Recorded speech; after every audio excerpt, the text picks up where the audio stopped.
Hey everybody, welcome back to Terps Esports, live from College Park. My name's Tomas. And my name is Bree. Tonight, the Terps Academy team is taking on the Rensselaer Polytechnic Institute in the second NECC Nationals playoff games.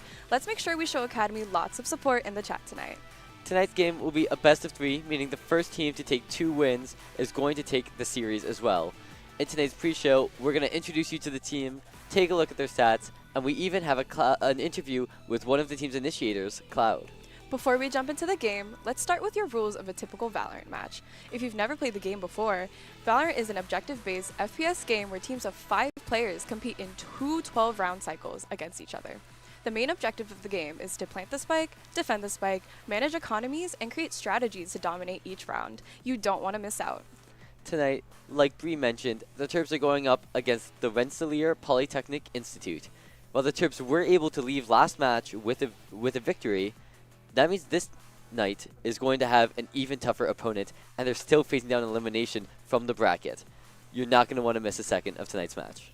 Now, it's time for us to introduce to you the members of the team. We're also going to be taking a look at their stats and as well describing their roles. Starting off strong, we have Swirls, the team's duelist. His job is to take early round fights and barrel through the enemy team. He's got an average combat score of 220 and an average damage per round of 143, along with a KD of 1.09. For someone whose main job is to take the brunt of the enemy's defense, this is really impressive. Now, next on the roster is the team's initiator, Salamander. As an initiator, the team is relying on him to use his utility in order to make fights more favorable. He's got an ACS of 201, an ADR of 136, and a KD of 1.08. Watch your back, because his Sova darts might take you out. Next to him, we have Moose as the team's sentinel. His character's abilities often give him access to information that other characters are not going to have, which makes him very important for the team's macro positioning. This is not to say that he's lacking in mechanical skill, though. Coming in with an ACS of 266 and an ADR of 172, he's averaging over a kill per round. In fact, he's nearly getting 2 kills for every death at a KD of 1.93. Emerging from the shadows is Justin, the team's controller. As a controller, the team is relying on Justin to secure sights on the attack and hold down the fort on defense. Where and when he decides to place his smokes will heavily influence the outcome of each round. He's coming in with an ACS of 205, an ADR of 125, and a KD of 1. And last but not least, our final player is Cloud. He's a very important piece of this team, so let's take a closer look at his stats. He's the team's second initiator, that's right, the second one, which means him and Salamander are both working together to gather information for the rest of the team to work off of. He's got an ACS of 201, an average damage per round of 136, and a kill-death ratio of 1.08. Now let's welcome Cloud into the studio.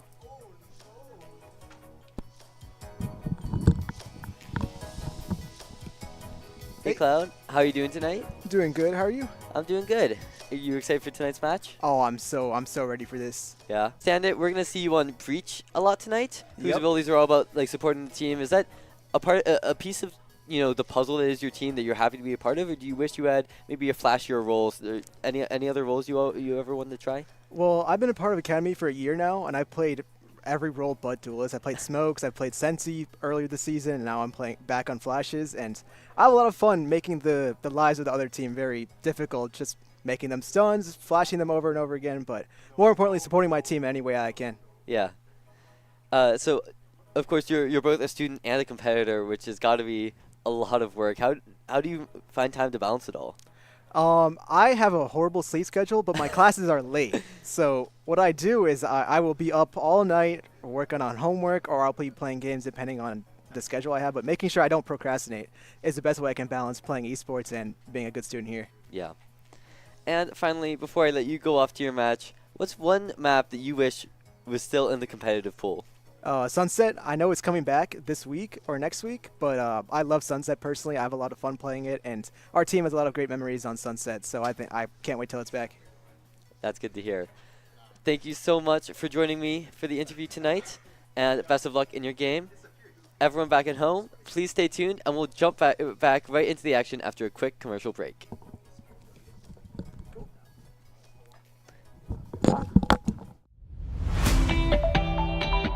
And I think by the end of the season, like now, we play together, everyone kind of jokes around a little bit more and kind of shines their natural Ray. We're excited just to see them play better as well. With the middle school program, the best part has been seeing the moments of teamwork where the middle schoolers really seem to get the game, and so that's when you can see they're starting to get a little bit hooked on how esports can be so fun. Off game, or will Red turn things around?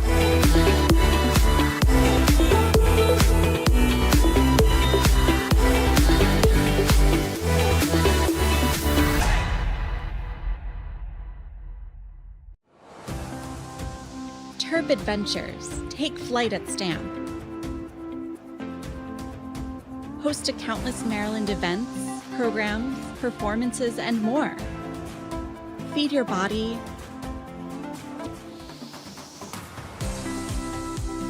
Let your talents soar.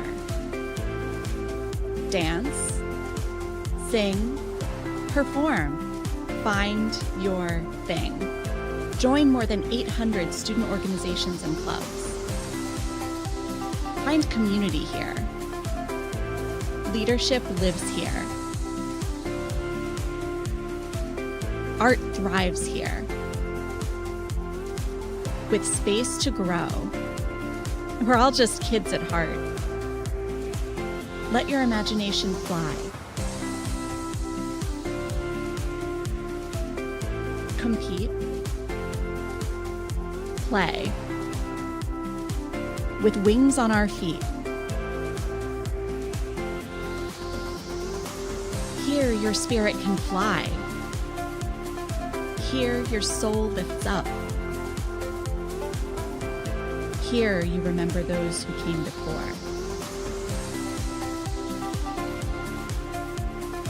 This is STAM. This is the Center for Campus Life, where Terp Adventures take flight. You belong here. Come fly with us.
And welcome back, everybody, to our stream. So I heard that our first map is going to be Haven for tonight. Haven on attack. How are we feeling? Yeah, so, last week we started off pretty rough. Yeah. I think we went 0 for 4 in the first 4 rounds of the match, but then I don't know what happened. Terps just really found their momentum. I don't know if they're just more of a defensive team or if they were having specific trouble with the way that our opponent was just playing last match, but hopefully they've had an opportunity to take a look at what happened there and have learned from that experience. Yeah, and I also think their first map was also Haven last week, right? Yeah. If I'm not mistaken. So I'm sure that our coach has cooked up something in the kitchen to make sure that we win that first few pistol rounds, because that's pretty, it's kind of jarring to see if you lose the first few pistol rounds, and it's hard to get that momentum back up. But clearly for our Terps, that was no problem considering we won those 2 maps. Right. So hopefully something is going to be different, whether it's strats or team comp maybe. Yeah. I'm glad that you brought up momentum, because I really think that was the name of the game last week. Not only the macro momentum in terms of rounds, but especially the timing of each round individually. Yeah. I think the Terps really had difficulty controlling the pace of each round last week, and so I think that's the most important thing that I'm gonna be keeping my eye on, is if they've change anything up to have more of a handle of the pace. Most definitely, especially with that second map. You know, we were pretty high up there. We only needed one more round. We were already at 12, and I believe the Chargers were already like 5 or 7 rounds in. Yeah. And we lost maybe about like 2 or 3 after that. But you need to keep that momentum force going. It's not that mentality of just like, guys, we need one more, but to keep it consistent throughout the game, despite, you know, if you're up or not. Yeah, so absolutely. we should be looking out for that for today.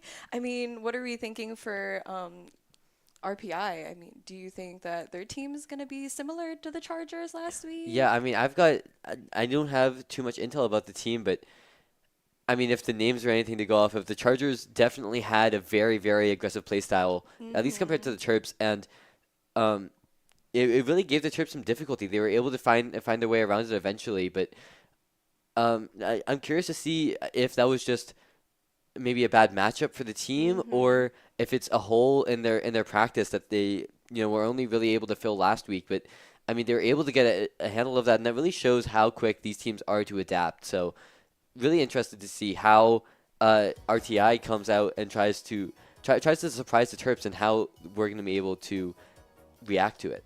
Yeah, most definitely. And I think I have a hunch that the Academy team's going to go with their comfort characters. Yeah. More so, sticking to what they know, maybe like a few switch-ups here and there, but they're probably going to have to play the same smokes, maybe switch up Duelist a little bit. I know Cloud's going to stick to Breach, and then maybe Salamander's going to go back and forth with Sova, or like maybe a Teo.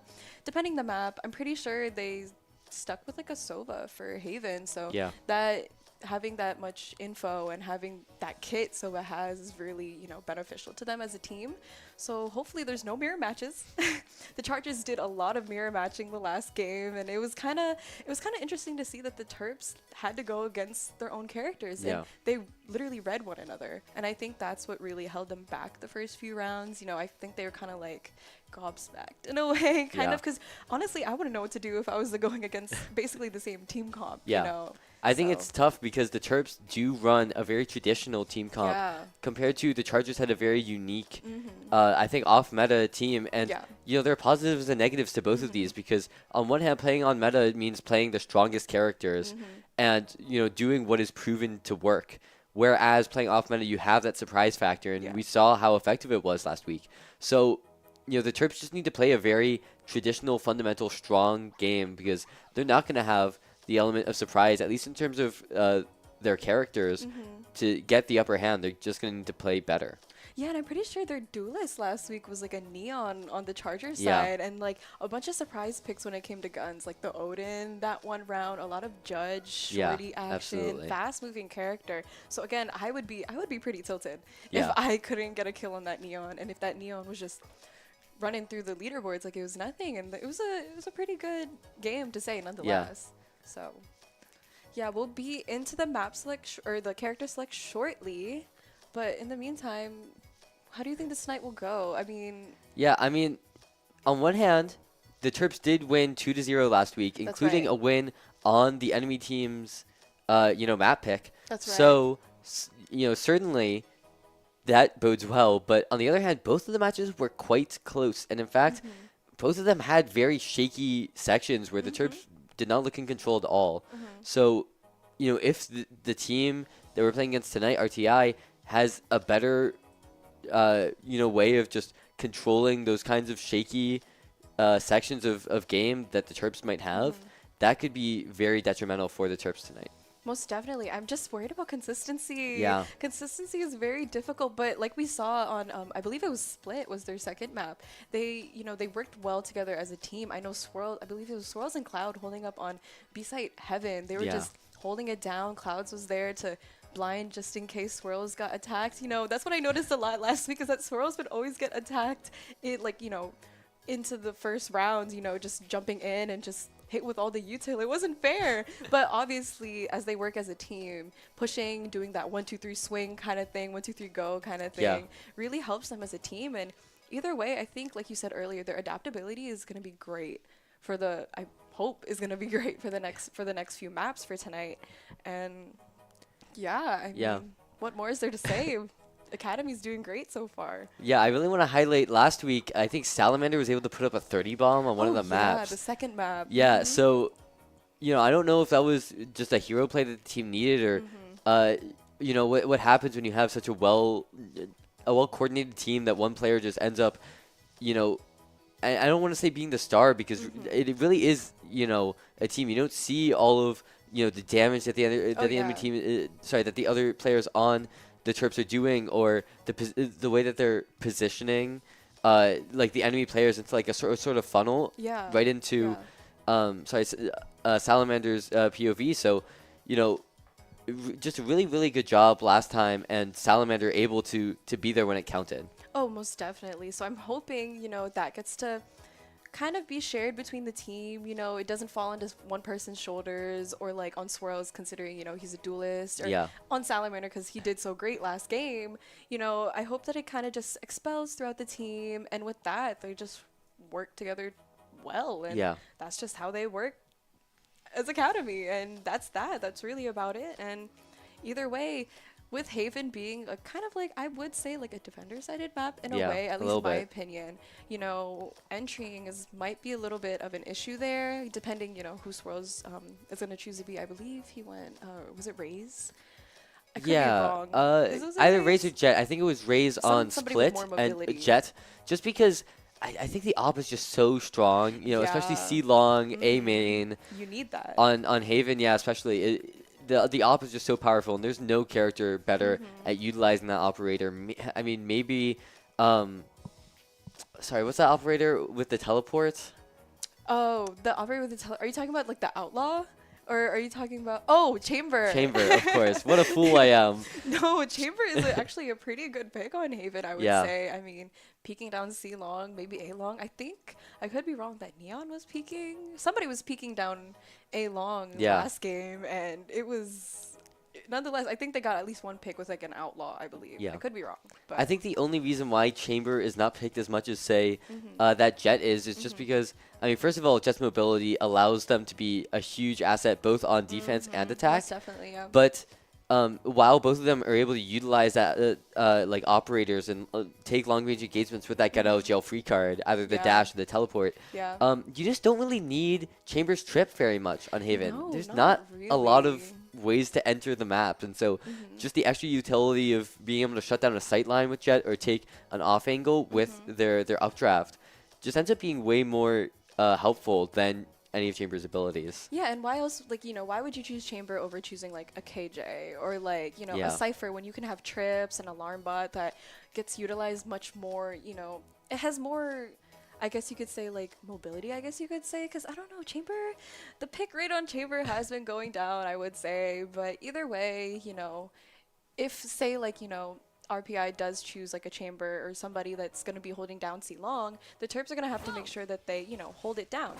But it finally looks like we are here into our game right now. We have an ISO pick happening here from RPI, which is interesting to see, and a comfort picks on the Terps end as well. Yeah, I'm not sure. Other than the Neon, I think the Neon is actually new from last week, but we see the team already moving around to B, and actually, whoa, was that Neon dashing into tap, and then immediately the team is circling around to C long. We see this Cypher gonna get tapped out by the Sova Dart, but is gonna end up falling, and Terps are gonna be able to take control of C long. Yeah, we had a pick from Salamander and Swirls there, and they're already starting to get that plant down, as Salamander's was actually very low on HP and is trying to just hold down as much as he can. And we have Justin taking that pick from that ISO there with this Neon trying to come out through Garage and gets a pick, but thankfully Moose is there and Salamander is there to finish that round off for us. Yeah, the Terps are going to be able to take the first pistol round, and already they're doing much better than last week. Not going to go down 0-4. And this is going to be a huge bolster for them. They did have trouble on attack a little bit last week, and so being able to start off strong with a win is going to allow them to catapult and start the momentum going. Like we said, that's really the important the most important part of Valorant is keeping track of momentum, and so yeah, that's a great way to start for the Terps. Yeah, and it's kind of almost a mirror match yet again for the Terps, but maybe that's just the best team comp to go here. I mean, the Terps are starting to go, kind of default in a way. They have Spike dropped, and they're just trying to get as much information as they can. Moose spots around like 3 or 4 Yeah, players I think from speaking RPI. of information, that's 3 players, a short that should tell the Terps that, hey, we're pretty clear to go C long, but I guess they just don't make that call or didn't quite get the info, but it seems like the Terps are still going to end up regrouping towards Garage, now moving their way down to C long, and that's a great way for them to take because their weapons do give them the advantage in long range engagements because they were able to take that first round, and we see the this player on C long just spamming down The Sheriff. yeah, trying to get an awkward pick, but is not quite going to get it. Now we're going to see the An amazing entry, actually, Yes. by Swirls there. Swirls was able to take in that space, and Cloud and Moose were able to get picks on C long.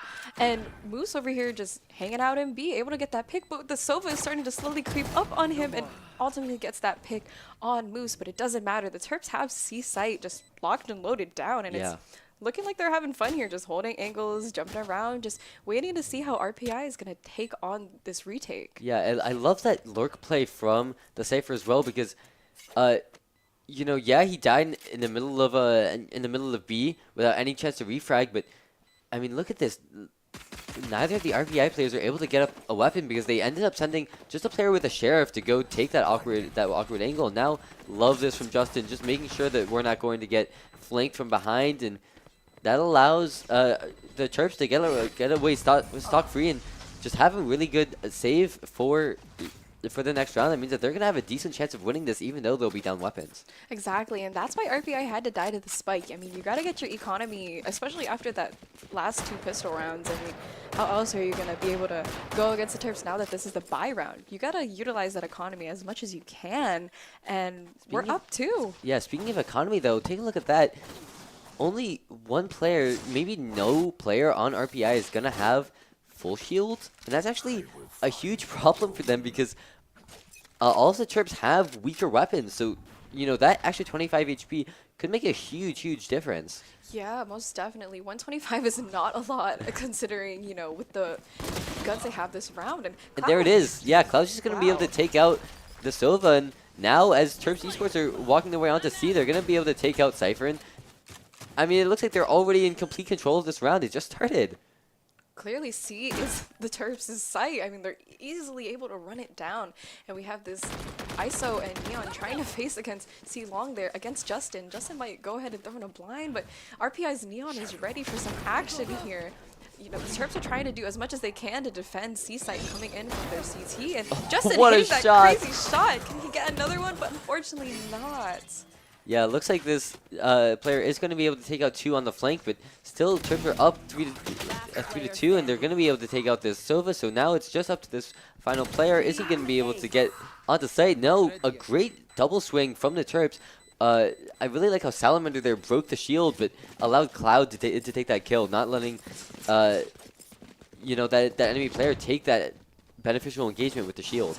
That's what I'm talking about. The teamwork with the Terps. I mean, Salamander and Clouds did really well working with one another, or it's not Clouds, I'm sorry, with Swirls. And I'm really liking this Neon pick from Swirls. He's moving very fast, especially compared to the last time we were on Haven, and he's utilizing all that movement and all that space on C long to just run it down with the rest of his team. And obviously Moose follows behind, getting that pick, and it works out amazing for the Terps. That's so unlucky for RPI. It looks like they're walking 3 players down with Stingers, but there's actually no contention from the Terps on that direction, which just means that the Terps are going to be able to have a lot of map control. They're going to be able to tag this Omen, and now as we see the swing, they don't have a close range engagement. It is a firing line for the Terps. Somehow, RPI is going to be able to get the pick, but this is not a good trade for RPI at all because the Terps are going to be able to get the information. That tells them, hey, A site is completely clear.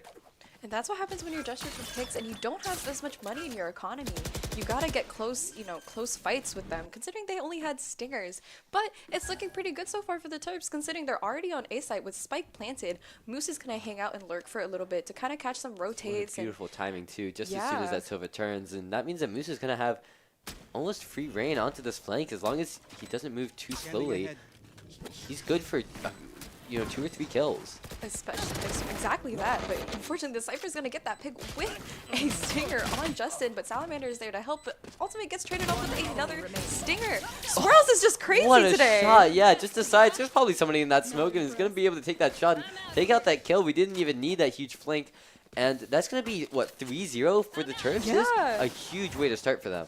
And those 3 kills, hello, let's get an instant replay on that. I mean, well, this was from last week, but nonetheless, that was still a good pick from Cloud there. The headshot he had on Heaven on Split that last week. But nonetheless, look at our scoreboard. We're pretty good.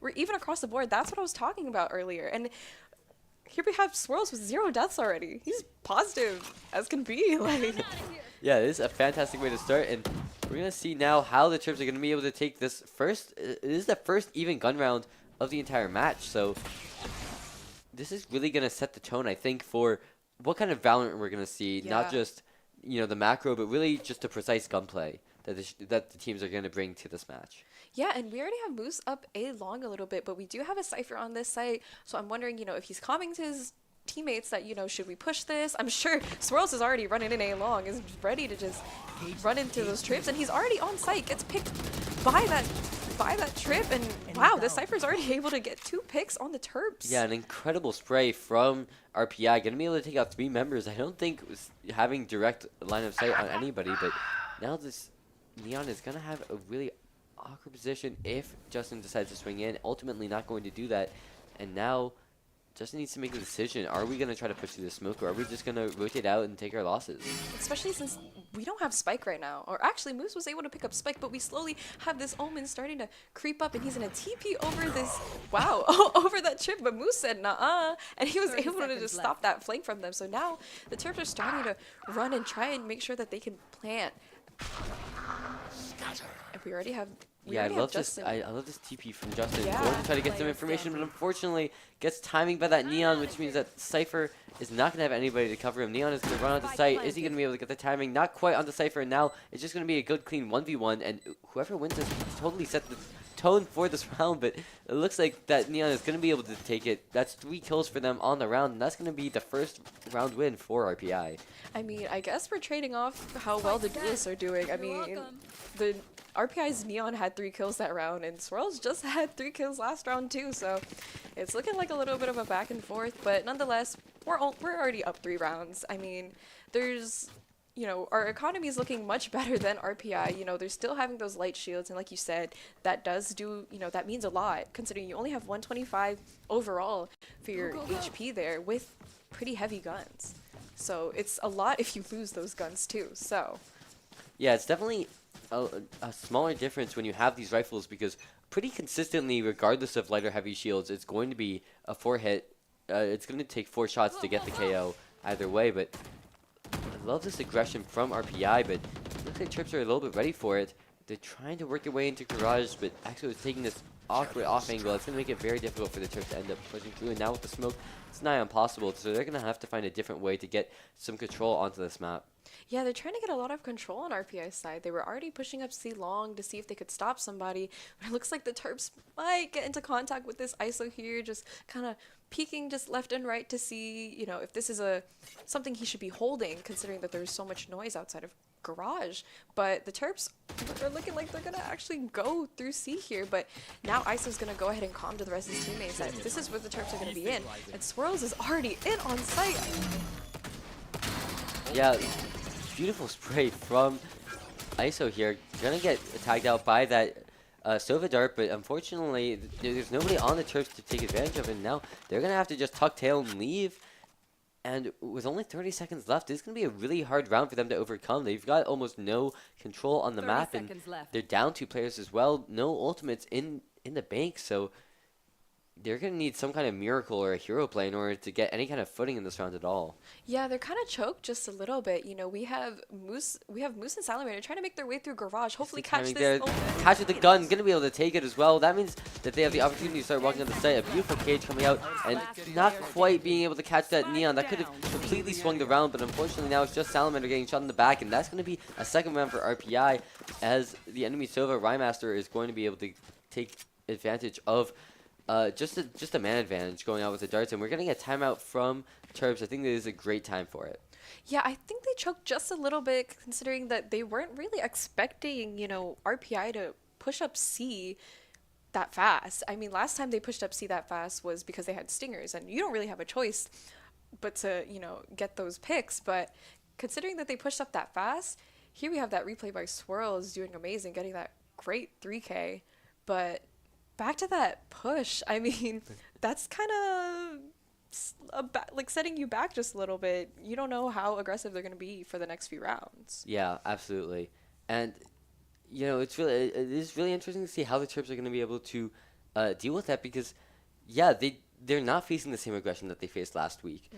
This is a completely different team that they're playing against, and it's actually a lot slower, which is going to be a huge changing of play style. What worked last week is not going to work this week at all. Yeah, and I think that's why they're so held back because of it. I mean, you see Swirls just going in full swing, just trying to jump back in and contain all that control on site. But because RPI is kind of pushing back on them, doing the same aggression, it makes them kind of lose it a little bit. Yeah.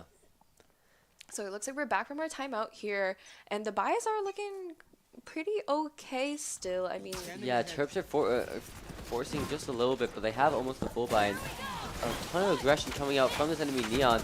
Going to be traded out ultimates, but unfortunately, looks like RPI's Neon is going to have the advantage in that. Just was able to take the engagement sooner than Terps were ready for, and now Terps are trying to get some control into Garage, but it's just not going to work out for them. Moose trying to spray down this enemy Cypher through the wall, but it's now all down to Salamander. Yeah, he's on site. He might be able to get down a plant, but it's just going to be so tough. Beautiful shot, but not ready for the second swing immediately afterwards. And RPI are clawing their way back into this match. They've almost tied it up. Yeah, we're losing a little bit of momentum here from the Terps. I mean, we have to do a little bit of a save round here, but not to fret. The Terps are pretty good Deagle Demons either way, and I'm excited to see Swirls with that Deagle or even a Stinger because of all that Neon movement. You really have to match that enemy Neon on RPI's side because they both just have as much crazy movement as they do, and it's hard to match that energy when you're starting to lose a few rounds in a row. Yeah. So let's see how this goes. We're kind of playing back a little bit. Again, we don't have as much, guns here. Hopefully we can get a thrifty from this, but we have the enemy Omen slowly trying to walk up, and it looks like he's going to try and TP into their spawn, not quite sure, but the Terps are going to try and push through that smoke. It's going to start to dissipate in just a little bit, but this Omen's just trying and waiting to catch not checking their corners, but unfortunately, I think the Omen tries to TP out, but not quite, and that's going to be a huge loss for the RPI, because now Terps are going to have not only man advantage, but also they're going to have a weapon as well that they did not have before, and that's going to give them a unique opportunity to really push forward. And they're going for a full rotate all the way over to C, which is a great call because actually the enemy ISO, only player on C, is rotated completely out. Yeah, and I'm hoping that they know this, and it's the same way with B, but they still have some Cypher trips there, so I'm hoping that they can get that out of the way and full push onto site and just claim site and get that plant down. Especially rotate back from the Terps, going all the way back to A. They're reading RPI like a book. Unfortunately, Moose getting called out a little bit, but there's still nobody on A right now, and the Terps are going to execute onto a free site. And it's looking pretty good so far. Again, Justin having those fast smokes and trying to make sure that all these corners are clear for the rest of his teammates by throwing in that blind.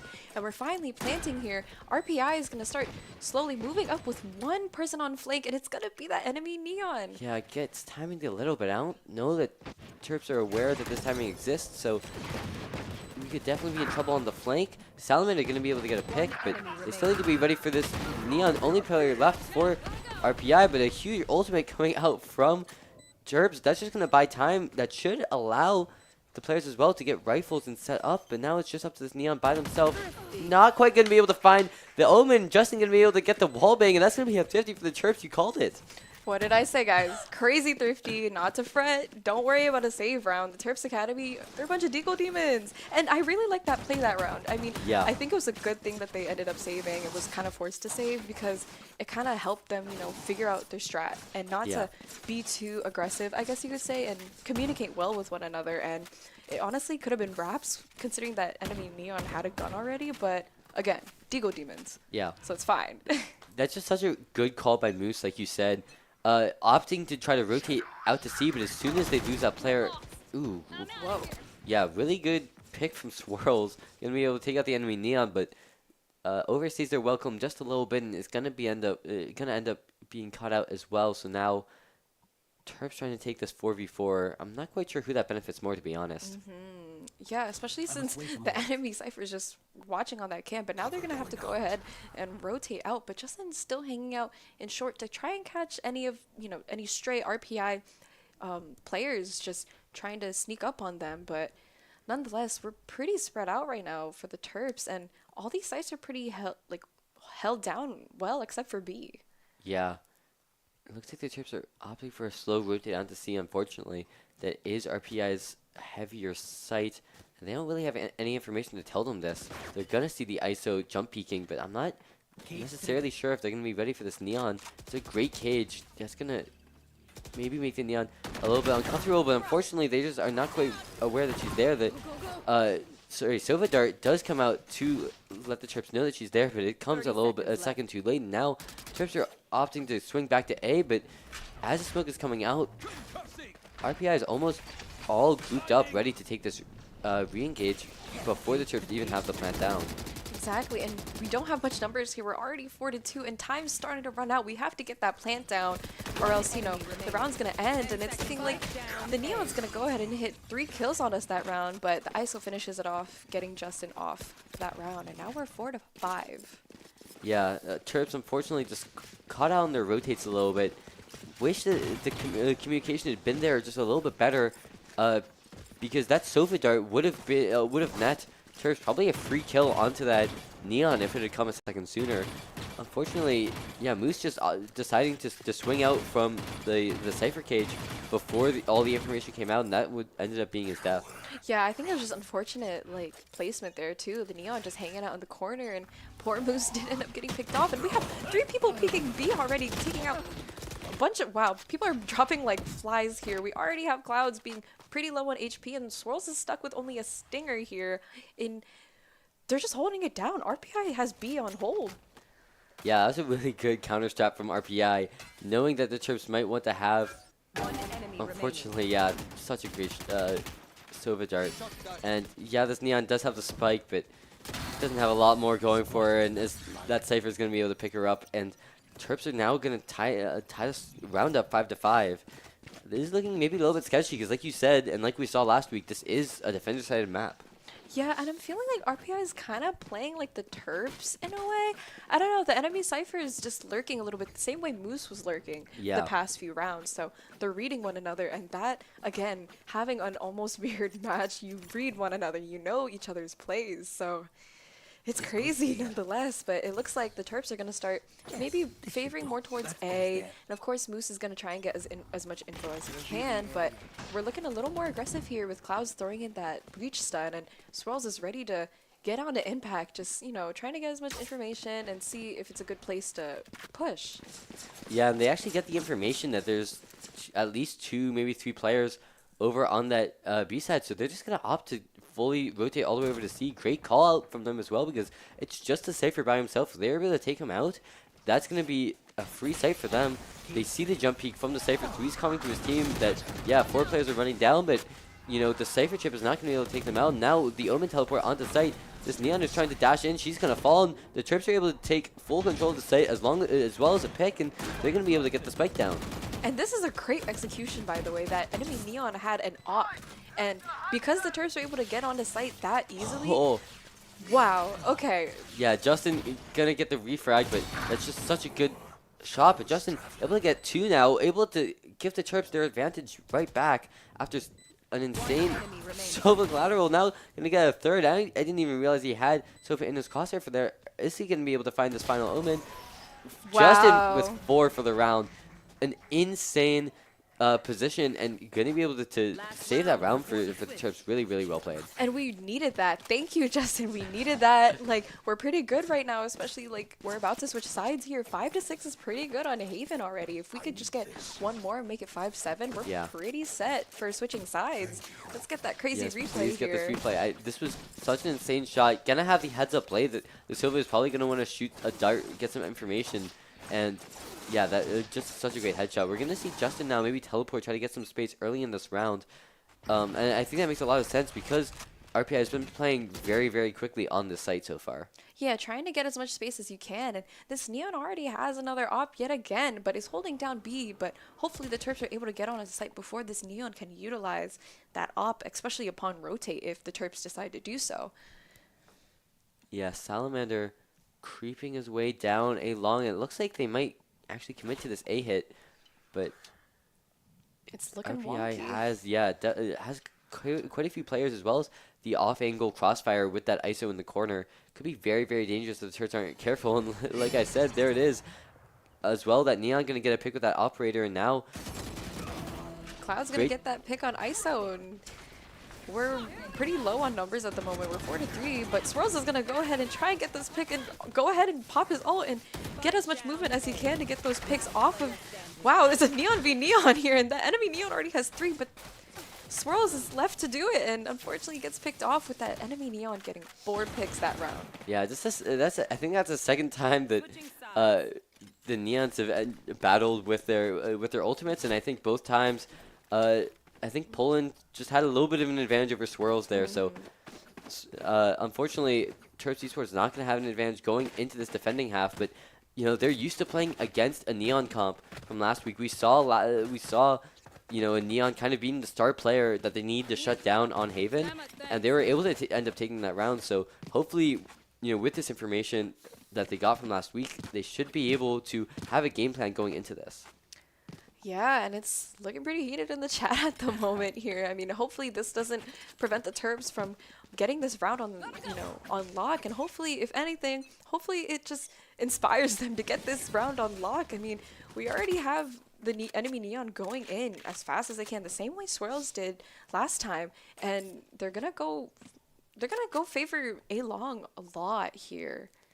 Yeah, Terps going for a quick rotate over to A, and for right now that's working out because it does look like RPI is setting up for an A hit, but if they're able to call this out and rotate, that could be very, very dangerous for the Terps. Looks like they're gonna end up going for this though. A shock dart coming out from the enemy Sova, going to be able to catch a couple of players in the back of the Terps, but they're going to be able to use their util and stop the engage entirely. Unfortunately, all 5 players have grouped up onto the site, and now it looks like it's going to be a C hit from RPI without a single player of the Terps stopping them. Yeah, and that Neon's pretty low already. And now Ultimate gets a pick on Swirls, and they're already on C side. They have it on lock. The Terps have no choice but to play retake here, but I'm wondering, are they going to go through Garage, sit in CT a little bit? Like, Salamander's trying to catch this rotate off of that ISO, but unfortunately does not win it, and we're already down 4-3 here with our numbers. Yeah, Terps are going to opt for a fast retake onto the site, knowing that the ISO has to run fast to just catch up, but unfortunately, they're not going to be able to get much control onto the site at all. Moose opting for a tap, not quite, but doesn't matter. Able to find 2, goes for the tap again. Is he going to be able to find the Silva? Knows where he is, and he's just going to stick it. This could be huge. Going to be able to get it to half. Gets off of it, but not quite able to get it. That was so close. It was a pretty close round there, especially, you know, I feel like Moose had it in the bag just a little bit, but, you know, I just want to highlight the way RPI kind of just came out of that smoke. Did you see the way they came out of hiding in that Omen smoke? They kind of just jumped and swung around to see, you know, where Moose was hiding. And either way, Moose was able to get that Omen, but not quite that Sova just yet. And it was a close round, I will say. And this is the first attack round on RPI's side. And it's too early to tell how they're going to move on with the rest of the game, but it's looking like they're going to be pretty fast, especially entering and rotating and calming to one another, like who's there, and just trying to get their shots and winning their fights. Yeah. So. Yeah, it's tough because the Terps did have to use a lot of utility to stop RPA's initial engagement onto A site, and it worked out for them, but unfortunately, you know, it meant that a lot of their players had to use utility, which told RPI, hey, everybody's over here. We got a freaking party on A site, so let's go over to C. Yeah, and all that util, I mean, it's a small sacrifice to make for all that util. Either way, you're getting onto a site and you're winning your gunfights at the same time. Yeah. So we'll see how that goes. And wow, Poland over here on RPI's side already 19 and 8 kills, with Riot Masters slowly falling behind with 12 and 7. It's, I don't know, they work well together, and this Neon is just winning a lot of their gunfights. Running over the Terps just a little bit, and you can see that the Terps are maybe starting to dawn on them that they're gonna have to face the same match, the same uphill battle that they had to overcome last week. And I want to see if we can get a look at that mini map again. I think Terps are stacking all 5 players over to that C side, keeping just that Sova over on A, which makes a lot of sense trying to get that information, but gambling maybe a little bit that RPI is going to commit towards C, and I think their gamble's a little bit off. We need to see what RPI ends up doing, but I think we're in a tech break now. It looks like maybe Twitch Poland is having a little bit of trouble with their computer, still stuck in spawn. Yeah, and that ping's frozen as well, so hopefully we can get that back and running. Oh no, they've reconnected, which is great, but, you know, with these circumstances being 19 and 8, you know, you kind of hope that they disconnect a little bit, but either way, the game's still going to go on, and like you said, a lot of action happening C and Garage here for the Terps, and Salamander holding down A, I feel like, is a pretty good move too, because he has that auto, you know, dart to, you know, see, you know, how many players are going to be going, like, going to be pushing onto A long. So I'm kind of nervous. I don't know how, you know, this is going to get run down, and I'm pretty sure the Terps might just run down C, it looks like. Look at that. Right at the last second, RPI opts for a C hit, which is playing right into the Terps' hands. We're going to see Cloud maybe going for a stun as soon as we see any kind of initiation into Garage, but it seems like RPI is just opting for maybe a complete C long hit. Yeah, and I like that play, but it looks like RPI is being very patient, and the Terps a little impatient, you know. Maybe they're just trying to make sure, you know, keep a lookout onto, you know, B site. You know, they had that a little empty, and, you know, Salamander being locked on A, but that's allowing RPI to slowly hide into Cubby a little bit, slowly walk up onto C, and clearly nobody's there, but you never know, especially with the Sova about to put in that drone there for the Terps. Yeah, but it looks like maybe Terps' rotation away from C-Site was not too hasty at all, as it looks like RPI is opting for a complete A hit, but unfortunately Terps only have that Sova playing far back on A. They're not going to have the information that that's where RPI is going to end up until they basically get the plant down, and here it's coming with almost no resistance whatsoever. And thankfully, Justin's able to pick him off on their rotate onto A site, and he's gonna go ahead and looks like he's gonna flank here with swirls. But you know, they have site on lock here. RPI has all these corners watched, and with that, Justin does get picked off by the Cypher because of it, but not to fret. We have Moose here hanging out on Heaven with a Sheriff, so hopefully he's able to take on some picks to help his team out as they play this crazy retake here. Yeah, and unfortunately, RPI just has such good positioning because they had first dibs on the site, and on top of that, with their weapons advantage from winning the previous round, they're going to be able to take the second round here, which is a little bit expected. Of course, they do have that stronger buy, but it's going to be really important that the Terps take this round. They did end up losing this. RPI ended up losing this very important first rifle buy last round. At the beginning of the last half, and now if the Terps end up falling in their path, they could be falling behind very, very quickly, which is dangerous. Most definitely. It's very crucial that you win this like full buy round, and with the way that RPI is playing, I feel like it's very possible. And with Salamander's the only one on A site, and with getting caught by that dart, RPI knows that. So they're gonna try and push this as hard as they can as the Terps are starting to rotate just a little bit. Yeah, and I think RPI maybe has the read that since Sova was the only player on A, and they see the Sova on A again, that maybe A is a little bit weak, but Terps opting instead to keep several players on. And I love that play from Sova, using the drone, sacrificing a little bit to take out that tripwire. It was a very smart move. Yeah, double duty a little bit, but Salamander are going to be able to get the opening pick onto that Neon, shutting down the aggression from RPI, and that's going to be a huge pick for the Terps. RPI is going to have a huge just uphill battle trying to take a site without the Neon now. And they needed that. I feel like Yeah. that would benefit the Terps a lot. And keep in mind, Spike isn't down yet. And RPI's, split up here. We still have some C action. They're kind of hesitating to go in there a little bit. And they have to find a place to plant ASAP. Or else, seconds left. before you know it, 30 seconds is already up. Yeah, we see Hawkfrost walking up a short, and there's nobody actively holding the site.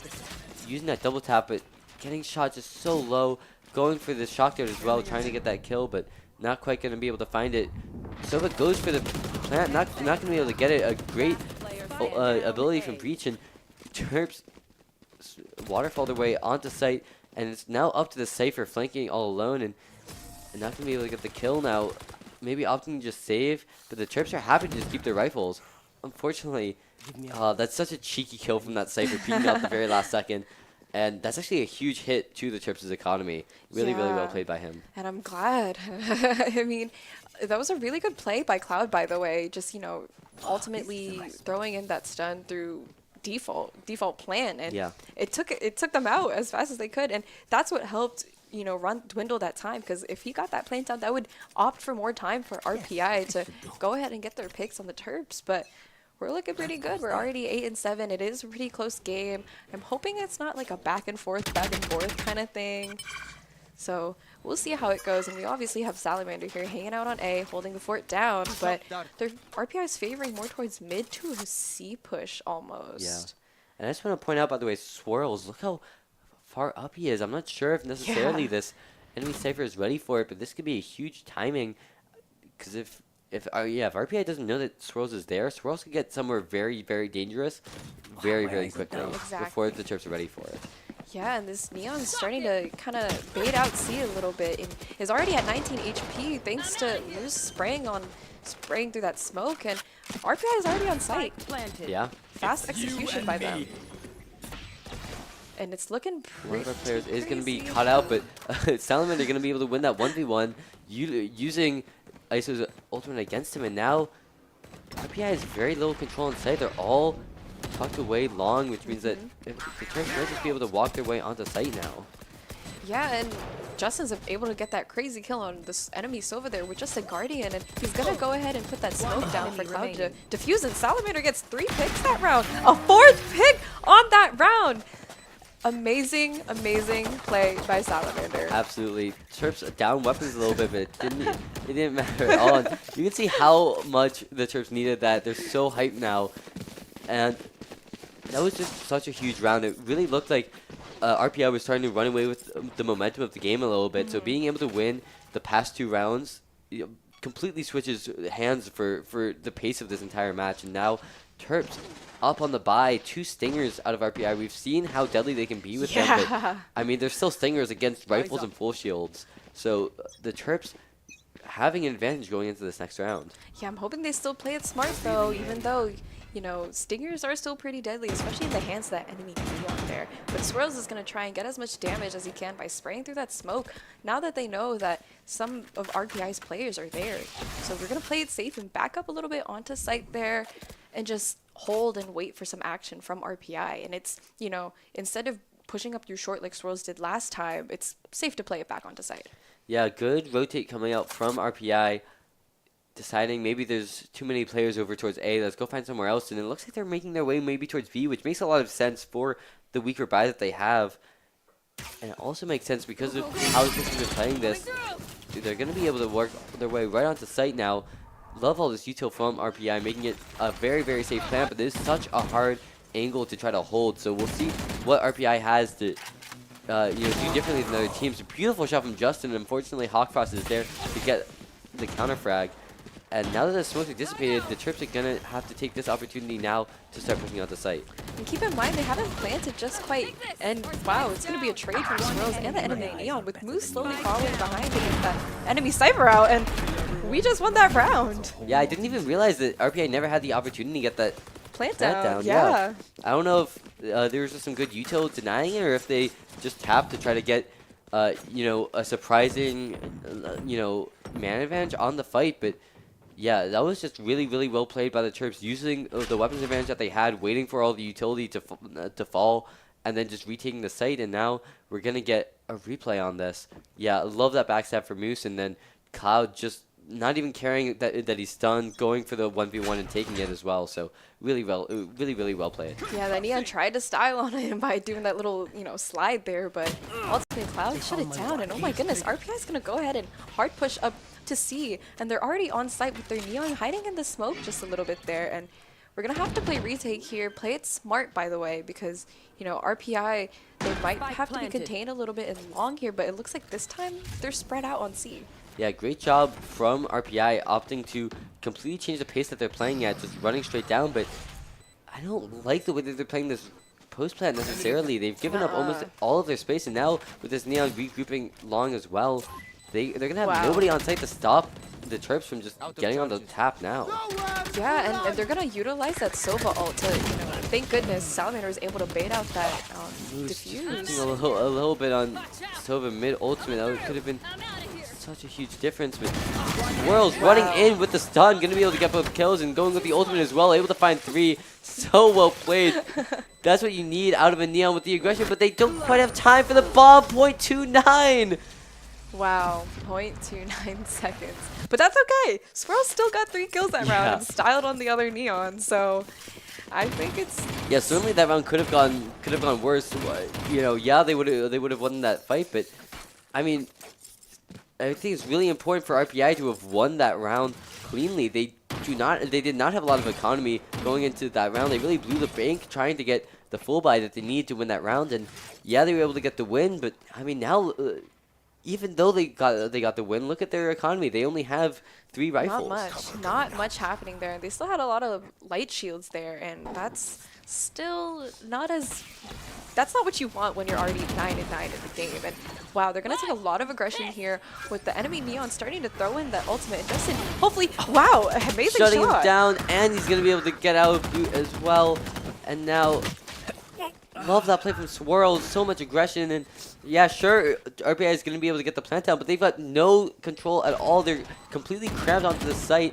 If they're going to be able to get this pick, not quite a great shot from that Omen, but yeah, I mean, we see the Sova trying to get a little bit of space onto the map, and he's going to fall for it. And the Terps are going to go up 10-9 as these last rounds start ticking down. Every round is just so important. And like you said, I'm not a big fan of their, you know, post-plant like positions either, especially on B site. That was pretty bad. The Omen TPing on top of there kind of gave him, you know, he was too open. I mean, Cloud was easily able to see him, and he was already blinded too, so that already takes out their smoke. And, you know, being able to play retake that easily on B site, especially, you know, coming from A, is a pretty huge advantage for the Terps. So yeah, it's just so tough, especially when you're down players, to push onto B, because you need to take other space on the map. You need to push one of the link sides, or you need to have control of B main, and the fact that they didn't have space control on any of that really made the site more of a cage than a site that they had control of. Yeah, and it's kind of hard to actually position yourself for post plant on B, not unless you're gonna hang out in window. But Swirls was already up and already took out that Cypher, which I'm assuming would have played window, but nonetheless, great advantage for the Terps here. Absolutely. We're doing pretty good so far. I'm wondering how that economy is looking for RPI. Yeah, I mean, they forced last round because of you know, the destruction that Terps were able to do to their economy 2 rounds ago, and now I don't think they have very much money, which means the Terps should be in a good position to make their way up to 9-11, and that's a very dangerous, you know, score to have as RPI, because losing 1 round means that, you know, depending on how the economy works out, that might be all you have, really. Exactly, and the Terps are only going to go up with their economy. They're going to max out with like 9K there. Yeah. So we'll see how that ends up going, but we're certainly going to get back into the game, but nonetheless, I'm hoping that the Terps can hold it down here. We already have Salamander hanging out on A long again, but RPI. We missed a little bit of a kerfuffle as the enemy Omen is losing a little bit of HP, but nobody has died yet. And Salamander tucking their way all the way back into A short ends up working out really well because there's nobody pushing, and we see this ultimate coming out from Breach. It's going to work out really well for Justin is going to be able to get a pick, and Salamander sliding his way out from a short, and now everybody is just making their way onto A. RPI is yet to find a single foothold onto this map, and it's this last player, and Moose is just ready for it. That's a flawless out of Terps Esports. We were talking about economy. Well, their economy could not be looking better than right now. Exactly. We're already 9-11 here, and we only have one ult, which, not to fret, is not too crazy, but I am a little worried there on RPI's side with an Omen ult, a Cypher ult, and an ISO ult happening, but they're barely scraping by a little bit with their economy here. I mean, we're not going to see any full shields, and we're not even going to see 5 rifles.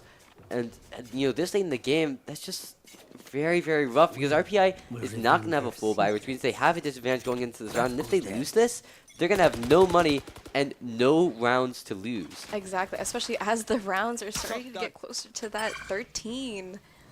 So C-Long is a very interesting choice from them because they have that weapons advantage, but it's going to end up working out very well for them. They're going to be able to get full control of C-Long without losing anybody on their engagement, but they did end up losing one player on a short, just a really good aggression out of Swirls, and now we're going to see what kind of retake the Terps are going to opt for now. They do have the weapons advantage, so it's going to be very, very tough for RPI. yeah, this time they're not playing that long play that they usually do. Swirls was able to get a pick, but gets picked off in the process. But it doesn't matter because there's only the Omen left, which was holding down that flank, and Cloud was able to finish it off by just picking off that Omen, and here we are, already 9-12 rounds. Yeah, I love, even with this advantage, Terps still have the heads-up play to say, so is one away from ultimate. Let's just get him. Let's get that ultimate online so that we can shut this game out now. And now, look at this. Terps up 12-9. They have 3 rounds to fall back on just in case this one goes poorly. But I mean, look at that economy out of RPI. We have maybe 1 full buy. Yeah. We see 2 Guardians, and that means, you know, what we're not even seeing here is the utility that RPI isn't going to be able to buy this round. Yeah, and even still, I hope that the Terps don't have that mentality of just one more round, because, you know, that could fall back onto them very roughly, because we've seen this before. So hopefully we're able to win this round flawlessly. And again, Salamander holding down A-Site, crazy lineup, but Moose is going to be able to, you know, see that RPI is going to start slowly making their way up onto C, and they're already in. Yeah, Terps have just been opting to give up C-Long, but it actually makes a lot of sense because the way that RPI has been playing this map, it's been very passive, and pushing into Garage is a really interesting decision. I mean, I like it out of RPI trying to get a little bit more space, but it does mean that they're a little bit not ready for this engagement. Now they're going to lose 3 players. It's just up to this Sobu who's trapped in the corner. He's going to fall, and the Terps are going to be able to take the first map. Look at them go. So excited. A lot of cheers here in the studio at the moment. And it's, wow. Yeah. Look at them go. Yeah, really, really well played. And I love that decision to just opt to give up C, because we could really see that I don't think RPA knows how to hold C with the Terps' playstyle. At all. Yeah, they were opting to go for like just a C long hold, but Terps are just doing such a good methodical job of clearing out C long, putting a smoke on the bomb, and just putting a player on it. And RPI did not really have an answer for it. Not at all, and nonetheless, it was a very up and down game, I guess you could say. The Terps winning at least, like, what, I believe 4 rounds, and then losing those 4 rounds, but then still, nonetheless, getting up there, and ultimately winning that first map on Haven, 9-12 against RPI. Yeah, a really, really good start for the Terps. They did not have the shaky start that we were seeing last game, and we're going to see if they're going to be able to keep that momentum going into the next map. But for right now, we're going to hop into a quick commercial break, and we'll see you right after this. Terp Adventures. Take flight at STAM. Host to countless Maryland events, programs, performances, and more. Feed your body. Feed your mind. Feed your soul. Let your talents soar. Dance. Sing. Perform. Find your thing. Join more than 800 student organizations and clubs. Find community here. Leadership lives here. Art thrives here. With space to grow. We're all just kids at heart. Let your imagination fly. Compete. Play. With wings on our feet. Here your spirit can fly. Here your soul lifts up. Here you remember those who came before.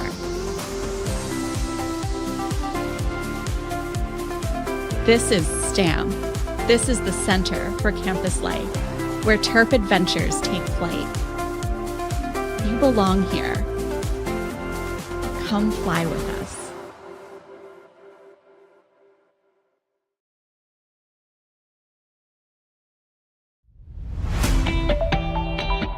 And I think by the end of the season, like now, we play together, everyone kind of jokes around a little bit more and kind of shines their natural ray. We're excited just to see them play better as well. With the middle school program, the best part has been seeing the moments of teamwork where the middle schoolers really seem to get the game, and so that's when you can see they're starting to get a little bit hooked on how esports can be so fun. Off game, or will Red turn things around?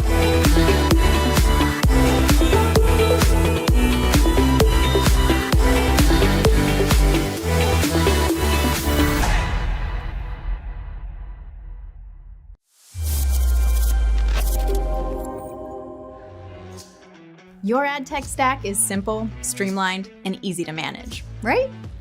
Yeah, right. If you're in ad tech, then you know you have a problem. Ad tech is messy, and your tech stack includes way too many tools to effectively manage. At Playwire, we're here to uncomplicate your ad tech stack. We've consolidated the entire publisher ad tech stack into a single platform and added in proprietary technology and advanced tools to generate you even higher CPMs. Get access to an ad tech stack that is simpler and smarter.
back, everybody. We're going to be hopping into Game 2 in just a second. We're going to be going into Lotus. What does that mean to you? Lotus, I think I'm pretty excited. That's Yeah. a big map, especially, there's a lot of ways to take on the sites. It's 3 sites again, so a little bit of a little reminiscent of Haven in a way, but Lotus Yeah. is just special in its own way. That's the only way you can describe Lotus. I'm expecting pretty good picks from the Terps at the moment. Maybe we can get a raise from Swirls here, a lot of movement for raise on Lotus. Maybe a Teo from Salamander just a little bit, again, all the utility you need, all the information you need. Expecting an Omen from Justin's, of course. And then, of course, Cloud, gonna have to be a Breach. But Breach is also pretty good on Lotus. I think that's a goated pick. And I don't know, I'm kind of nervous for RPI considering their duelist, playing Neon that last round. I feel like we're going to get a surprise pick here. We saw, like you said, a mirror matchup pretty close last game. And, I don't know what the meta is looking like on Lotus right about now, but I know that Neon is certainly going to be a very, very dangerous threat just because of how close all the corners are. It means And that with the dash, yeah, you're able to take so much space so quickly with just a couple well-placed smokes and some good Neon movement. Yeah, I'm also wondering what kind of smokes they would choose on RPI's side. An Omen is just as good, but if you have something like a Clove, it's even better. So we'll see how that goes.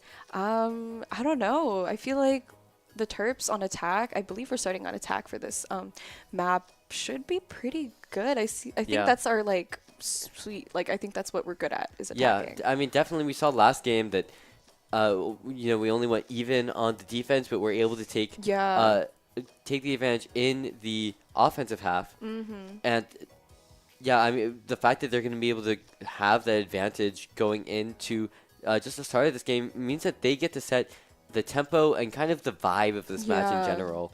Yeah, I feel like there's going to be on both sides a Cypher. Moose was pretty good on Cypher, and why wouldn't you want to go Cypher on Lotus, right? You can hold down a site by yourself, especially with 3 sites as well. Exactly. So important. Yeah. And I think especially for RPI, Terps are having a really difficult time walking through just all the trips with all the smokes. We lost a lot of players because of that, trying to engage onto a trip mine and then getting spammed down through a smoke. So really interested to see how we end up going against those trip mines when we're on an even windier map. So it's going to be trickier to evade all of the Cypher trips. Yeah, and with that entry again, I'm fully expecting it, honestly. I feel like there's no doubt that there's not going to be Cypher on both ends here. If not a Cypher, maybe a KJ.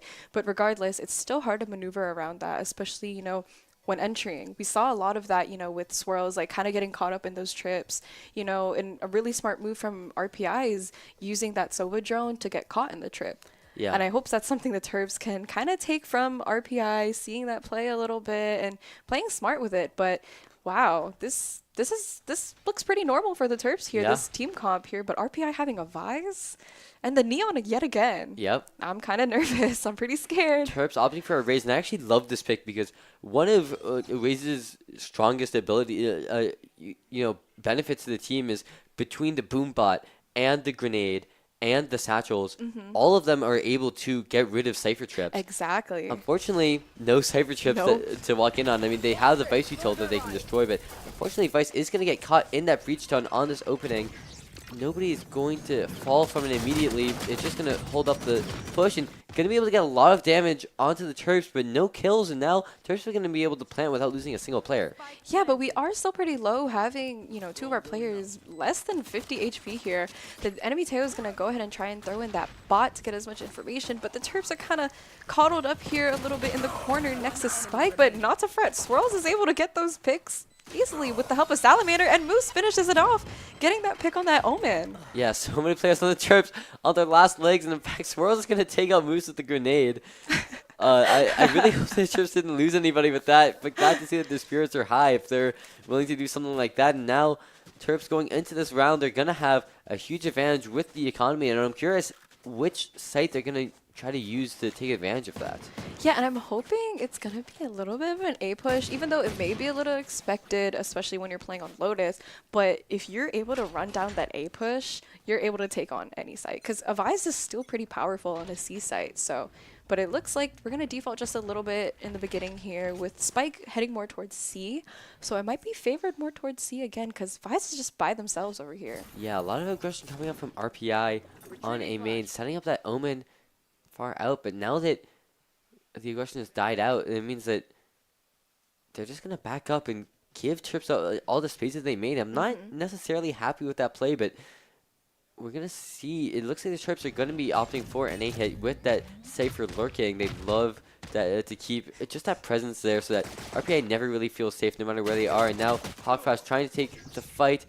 Not going to end up falling. Yeah, just that weapon disadvantage. And as well, Moose gonna have the advantage to just buy shields. Yeah, most definitely. And it's looking pretty good so far. I mean, the Terps are starting to go up a little bit, start walking up A, trying to, see what they can do to execute this and make sure that this is the right site to hit here. I mean, we have the Teo only having a classic and the Omen only having a classic. Keep in mind, it's only 2 players on A here, but not quite on site except for the Omen. But they're going to go ahead and 1-2-3 push onto site here. Cloud throwing in that stun, and Swirl's doing a crazy satchel, getting an amazing kill with that Bulldog on that Omen there. Yeah, I love that team play. And now Terps are starting to plant. They are going to lose a player to the Neon. Just a great shot, but I'm not sure they're ready for the second player here. It doesn't matter though. Cloud going to be able to gun down both of those players walking down from rope. And now it's just up to this Vice. Are going to be able to find 1 kill with a pistol. Almost finds a second, but Justin's there with the Sheriff. And now Terps are going to be up 2-0. And they were able to keep 3 weapons going into this next round, which means that they have a pretty decent just eco boost going into this next round. If they can get 1, 2, 3 picks, if that's possible, they're going to have a huge advantage going into the 4th round. Exactly, but although it might be an advantage for the Terps, we've seen this last game. They may go up, a few rounds, but hopefully RPI doesn't slowly catch up behind them. That's the only disadvantage is that, RPI is able to catch up, but are they able to keep that catch up consistent this game? Yeah. So it's too early to tell, but, with this, we're looking pretty good for the Terps here. Justin's going to switch it up and go be with Moose this time. They're going to be met with 2 other players, and it's going to be that enemy Neon, by the way. So hopefully, they don't walk into that crosshair, but... Beautiful shots. Love that crosshair placement. Twitch Poland on that Neon is going to be able to kind of shut down Terps' entire game plan here. They don't have any real space on any of the sites anymore. They do have a KO walking a long, but he has just that Spectre. Gonna find a great timing though, but it looks like Grandmaster is coming back with the jump peek, and now the gig is up a little bit. Salamander trying to find an opening here, going for the door, and he might be able to walk his way onto A site, but I mean, again, there's just not a lot of space here. Yeah, and he's by himself, but thankfully Cloud was able to be in the very back and get that Teo out of, meeting up with Salamander here. And we still have Spike slowly falling behind the Terps, and we're able to, get sight on. And Salamander's already up in CC. He's going to try and catch rotate. If the players are going to be ready for this. They are, but nobody's going to fall quite yet. And Salamander able to avoid that dodge. Unfortunately, not ready for that Omen to be positioned there. Cloud going to be able to get that pick, but now it's just up to the 2 remaining players from the Terps, and they're both going to fall. And that's going to be a round win for RPI, but I mean, like we said, Terps are able to get 2 picks that round. That's just fully 2 rifles that RPI is going to have a very difficult time buying. And now Terps are going to have an advantage going into this next round. If they're able to win this, I mean, they're still up to 3 rounds to 1. Yeah, and I guess, I'm hoping the Terps don't do that same play that they did on B site that last time. I mean, they kind of peeked out a little too early, not expecting the Neon, because, usually the Neon's not the one who sits on B site. And most of the time, Moose is the one, trying to catch those late rotates from RPI and, catch them off guard. But this time, let's switch it up just a little bit. It looks like Moose is going to go ahead and go back to B site again, with the Terps favoring more towards C, but they're going to be met with this Neon and Omen. So much aggression, but Cloud is just going to shut it down. They might not be ready for the second Omen, but it doesn't matter because that player's already going to be shut down. They do get the refrag onto Swirls, but I love this play, getting that pick C long and then just rotating all the way over to A. I'm not sure if they're going to be ready for this Vice, though. I think they have the intel, but are they going to be able to find the kill? Vice running all the way back to site. And she's just not ready for Moose, just walking straight from main, and now Moose is setting up some tripwires as we're getting the spike down. This is going to be a very hard retake for RPI. Yeah, and only 2 of them are going to be CT, with the last player on RPI slowly trying to come in through flank here. Hopefully, the Terps don't allow this Omen to get that pick the same way that they did the last round, but Justin's going to go ahead and smoke it off. He feels a little bit of a hunch. Omen knows Omen. So you'd expect that play here, but it's looking pretty good. Wow. Yeah, a really, really well-placed ultimate from that enemy Teo. They needed to walk their way through the door, but it just opened so slowly that they're not going to be able to do it. And a really heads-up play, going to be able to realize that the Terps are kind of trapped back there, and Omen going to be able to win the 1v1 against the enemy Omen, but that was hardly the deciding factor in that retake. It was just such a well-played Teo ultimate, I think. Yeah, I mean, the Terps are pretty much doomed. When you're stuck in tree, there's not much to do. You can't open door that fast. I'm pretty sure they reworked the speed of the movement of the doors. So either way, you'd get stuck in that Teo ult, and that's what happened to the Terps. And so now we're going to go on a save round a little bit. Again, not to fret. A lot of the Terps are Deagle Demons, but you never know with this outcome of the round, considering RPI has a lot. They're stacked on their economy. Yeah, and keep your eye out for Cloud as well, because he is opting for that hero rifle. He's going to be able to get a pick, and I mean, there it is. The Terps are going to get almost full control onto this B site, as well as going to be able to pick up an extra weapon. I love this ability usage from the Terps. Going to walk themselves safely just onto B, and now Teo opting to clear just the spawn for that enemy Neon's flank, but I mean, they need to be ready for the Cypher. It's a very awkward position for them to be keeping in. A beautiful one-tap from Moose, going to be able to completely shut down that flank. Yeah, and Justin was able to pick up that Vandal to ultimately get out that Vise from the equation. And it looks here that Rhymaster's able to get that pick on Cloud, but we have Moose hanging out, and Salamander's there to finish it off, but with only a Stinger, by the way. And we ultimately win that round, and Salamander is able to get 3 picks, holding onto that Stinger still. Yeah. Pretty good. And again, I don't think that was technically a thrifty, because, we had a little bit of interesting. The buy. Certainly we were down by a lot of money. I think we only had 2 full rifles, maybe a Bulldog as well. Yeah. And I mean, that's going to be really, really disastrous for RPI. I mean, Vice is going into this round with no shields. That's going to be a huge problem. Only taking 3 shots is going to put them at a huge disadvantage in any gunfight, and especially if they're holding down C-side by themselves as well. Yeah, and Moose is able to get a lot of utility put onto him just by going A site. And we're switching it up a little bit instead of having Moose go B, but RPI is slowly following behind to make sure to catch up with the Terps and get in a flank there. But Vise, despite having no shield, is able to hold down C site pretty well. We have a fast rotate with RPI here. Yeah, the Teo is going to be able to basically completely clear out the site, which means that Terps have nigh but walk their way onto C, but they're actually going to call for the rotate, and we're going to have to see how quickly RPI can react to this, because currently they've got nobody on A, but they're rotating pretty quick. They're ready for it, and looks like this Omen is trying to get cheeky, but Swirls is ready for it. I think he got a call from another teammate, or maybe just ready for that kind of play, and now Terps are going to be walking their way into tree. They get the flash ultimately unnecessary, as there's nobody in the area for RPI, but they've walked their way out of the site, and they're going to start getting the plant down. Yeah, and with that plant being down, we're going to be met with that Teo and Neon utility, and we're all stuck in tree here. Hopefully, wow, the Terps are going to be able to get a pick on, but, Neon's only 1 kill away from getting an ace with that ultimate there, by the way. Yeah, there it is. Yeah. Such good team play from RPI, I think, opting to use both that Breach ultimate and that sorry, I guess I lied. That was the Terps' Breach ultimate, but unfortunately, that's not really going to slow down the Neon. I don't know if it was aiming for other players, or just the fact that that ultimate kind of counters Breaches just a little bit is going to mean that Neon is going to be able to shut down the Terps' push entirely, and an ace as well. A really, really strong rebuttal for RPI. Yeah, we did have a timeout called on the Terps end there, and just as you saw, the Terps are a little, the momentum isn't really there at the moment, and that's understandable with that crazy ace from RPI and from that Neon.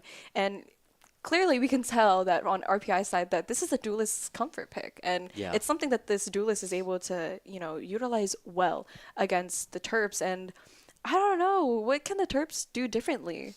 I mean, they really just need to find a way to shut down this Neon. I mean, Yeah. we saw last week that when they were able to slow down the pace of the game and force Neon to go for riskier plays that ended up getting them shut down Yeah. before they were able to get any kind of value in terms of picks or a bunch of utility from the Terps. That was when the Terps were able to find success. So if they're able to find a way to replicate that, that's going to be a huge advantage. But yeah, we're going to get the replay here, and you can see that Neon was really hungry for that ace, trying to squeeze their way through the tree doors, but opting eventually to just be smart and go around, play safe, and it ended up working out just fine for them as they still were able to get the ace. And we're seeing a lot of aggression out of RPI, trying to just fight for a main control, which makes a lot of sense because this is really the only site that doesn't have one direct chokehold. Yeah. It's the only site that you can really pinch from two sides, and so fighting for this control means that it's just so much more difficult for the Terps to end up getting any space. But they're able to make their way all the way here, and they're gonna post up Moose on the tree door, which is I love seeing really Moose. tricky. Yeah. Yeah, I love seeing Moose on this like lurk here, especially a Cypher. And it's a good thing that the Terps didn't decide to go through A and go through door, because that's where they get stuck a lot. And it's a good thing that they chose to do something different here. We're gonna have it looks like a B push here, but Neon's gonna shut down Salamander in the process of that. So we're gonna start an open door to go on to C, and the Neon's gonna be already there Yeah. to meet up with the Terps. But I don't know. Hopefully the Terps can lock down this entry on the site, especially with Justin already being a little bit into the CT side, but gets picked off by Hawkfrost, unfortunately. Look at Moose, though. If he's ready for this player towards tree, they're going to end up seeing each other. And as the rest of Terps start rotating towards A, we see RPI following them as well. So they're not going to have the advantage of space. They need to be able to get this kill before it's too late. Trying to open up the door and walk through. They're going to be able to get the pick, but it might be too late as they're going to go for the plant. But the breach is there to stop them. Just barely misses, and they're actually going to get the pick. And a huge ultimate from Swirl's unfortunately going to get picked off. And Moose just unfortunately not quite the weapons to get it done. And with the Vice getting that final pick on the Cloud, that's going to be another round win for RPI. And they're going to actually take the advantage in the rounds. I think the Terps got a little scared there, knowing that Neon was hanging out on B and was so fast to rotate to C. And again, you kind of get a little dumbfounded because now you have to run all the way on to A site where your last teammate is, and is still in a fight with somebody in tree. So either way, it wasn't a favorable fight for the Terps because we didn't have as much money in our economy. See, we're going to be able to buy a little bit, barely scraping by. We still have pretty low economy going on here. Justin's not able to buy full shields, but I feel like it's just a mental game at this point. Let's not get caught back by this Neon on RPI side. They're doing very well, but for the Terps, let's not have that, discourage them from being confident in their fights. Look at this play from RPI. They're sending a bunch of players down C, down B main as well. Yeah. Moose is kind of up by himself, not quite going to be able to get a pick, but what it means is that Terps basically have a free site to just walk their way in. If they're able to realize this and just get the plant down, they might have the advantage in this post plant just because of time and positioning. Yeah, RPI is just running around through the map at this point. I mean, they're going to go all meet up in CT and maybe have their Omen hang out a little bit in door there. But nonetheless, the Terps have that plant down. But now that RPI is starting to spread out a little bit, it's a little concerning here, considering that Swirls doesn't have a gun now. Gonna be able to get the pick with the pistol though, and that's really the advantage of playing so close. You're able to take the fights that are most advantageous for you, but unfortunately, sometimes there's just nothing you can do if you've got a pistol and the enemy team has a rifle, and so RPI is gonna be able to go up 5-3 now as well. I think the Terps are just gonna have to save this round. So RPI is gonna maybe have the opportunity to extend this lead even further. And I think it's honestly pretty frustrating having to go back and forth between saving and buying and hoping that you can win that round on that save at the same time. So I get it. It's a little mind-boggling for the Terps here, but that shouldn't prevent us from, holding it down. Because with that last round, that was crazy. RPI was already up into our spawn in the matter of like 5 seconds within the round starting. So, and it looks like this is something that the Neon's gonna initiate to do again. And they're dumping a bunch of util A main. Unfortunately for them, Terps are making their way towards C, and the Vice is gonna be all alone actually. It's again, just Moose on this off angle, trying to just hold some space if the Terps want to end up rotating later in the round. Yeah, Swirls is trying to bait out that Vise wall to make it, go up, but I'm scared that Moose isn't going to be able to see this omen. Above. Moose going to be able to get the shot. That's a one tap. Going to be able to pick up the rifle, and that's going to be a bunch of control towards A. Now the question is, are the Terps going to try to rotate towards him, or are they just going to opt to push their way onto the site as well? We only see one player going to rotate towards Moose, and as he's going to hide away from this crab and avoid it entirely, it almost seems to RPI that maybe the Terps have made their way back to C. Yeah, Swirls knows that this Vise is here, that Vise gets blinded in that process, and Swirls is able to get that amazing pick with just a Bulldog there. And now we're on to site, and the Neon's slowly falling behind, trying to catch the Terps off guard, but doesn't do so, and Swirls gets that pick on them instead. And here we are, our numbers are good. We have to just lock down this site and make sure that we play retake strategically. Yeah, it's just tough though. I mean, look at the two ultimates still up on RPI's side. Both of them have the capacity to maybe get a solo kill entirely. Gotta be careful for Moose though on that flank. If he's able to find it at the right time, it could completely shut down RPI's push. We'll need to see as Hawkfrost makes their way to the site. They're ready for Swirls in the corner, but Swirls is ready for him. Going to be able to take the kill. Hawkfrost going to be able to get that refrag, but it's just up to this breach now, down to 20 HP, and that's going to fall. And Terps are going to start clawing their way back into this match. Nice play by the Terps. I think that's honestly how they're going to have to do it for the rest of this game. Play it slow, bait out that Vise utility. That's what Swirls was trying to do that whole round, and that Vise was just cooped up in the corner trying to catch them upon the Terps' entry, and Swirls was able to get that pick on that Vise, and that ultimately led us to plant in a pretty good spot too. Yeah. That was a good spot. Having to hide out on Mound and then just get an easy headshot on defuse was a pretty good plan. So I'm wondering if they're gonna do that again, and it kind of looks like it. They're favoring more towards C yet again, and this Vise is on C all alone again. Yeah, but we are getting the fast rotate from the enemy Neon, who's been giving us such trouble throughout this entire map, and so it looks like RPI has a pretty strong defense here, and I kind of hope that Terps don't end up engaging on it. They could just walk through though with that Raze ultimate, which could just completely clear up that site, so that could be a way to take that, or just rotating away towards that weak A site. And you're right. I mean, we have a lot of ultimates on the Terps end. Hopefully Swirls doesn't get picked off, and he doesn't.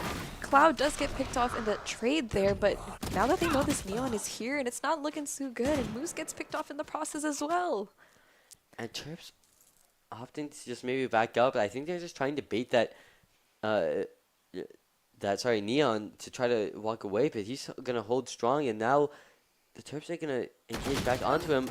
They're going to be able to find him as well, and that's going to even up the scoreline 3-3, and pretty even ultimate bank as well. This round could go either way, absolutely. Yeah, and they're planting a little safe here, but we're going to have a breach ultimate on RPI's side, but then it's going to be countered with a bunch of, Salamanders ult and Swirls ult, but unfortunately Swirls is not going to pick in that process, and it canceled the plant. Terps didn't get to plant that time, and now that they got to play a good retake, and Salamander's stuck on top of this spike right now. Yeah, both of these players from the Terps, but they need to be ready for Justin as they engage. The crab is going to come out, so it's going to give the intel to the enemy players. The smoke is going to come out as well, which is going to cloud RPI's judgment, but one shot is going to come out and take out Rhymaster. Are they going to be ready for that second player in the corner? Only 19 HP, but they don't know where he is. He's going to jump through with the pistol. It's going to take it, but he's down to such low HP. He's going to tap once, and Justin starts walking through, but he's ready for it, and that's going to be the clutch. Justin going to be able to take that round, and the Terps are going to, I think, even out the score. Yeah, and that's what we needed. We really needed that score to be evened out, and, Justin got 3 picks that round. Yeah. That was a pretty good round for the Terps. They played it calm, cool, and collected, but even with all of that, all the ults being expelled that round, let's get this replay here. Yes, please. I love this flick. This last player could be anywhere. Could be on the spike. Could be peeking out from that box, and just a beautiful flick. Going to be able to, set up by the enemy by the rest of our team, putting him so low, and then just dunking it down. Going to be able to get that clutch. Really, really well played. Yeah, and we really needed that round. And we're already they're getting aggro here. We have this Neon starting to do that ult yet again. And oh my gosh, guys, it's only been 10 seconds into the round, and RPI took that win. Yeah, that's such a dangerous set play. Really, really well played by RPI. Clearly, they've lobbed that many times, and they were hoping to get something done. But the last time they tried that play, all of the Terps were over to A. The only thing that means is that Terps have not seen this before, so opting to run it again, and it's just going to completely run the Terps over. It's just so much utilities. You're getting blinded, you're getting stunned, and you're getting run down before you even realize the round has started. Yeah, and I mean, RPI said don't celebrate too early because what a crazy rundown. Again, 10 seconds into the round, but it looked like that Vise went ahead and bought an op on RPI's side. So I think they're going to go ahead and op A long there, and that's what it's looking like so far. And we're going to default here for the Terps end. Spike is still in spawn, but we're going to try and get as much information and see as much people as we can before we choose a site to be on.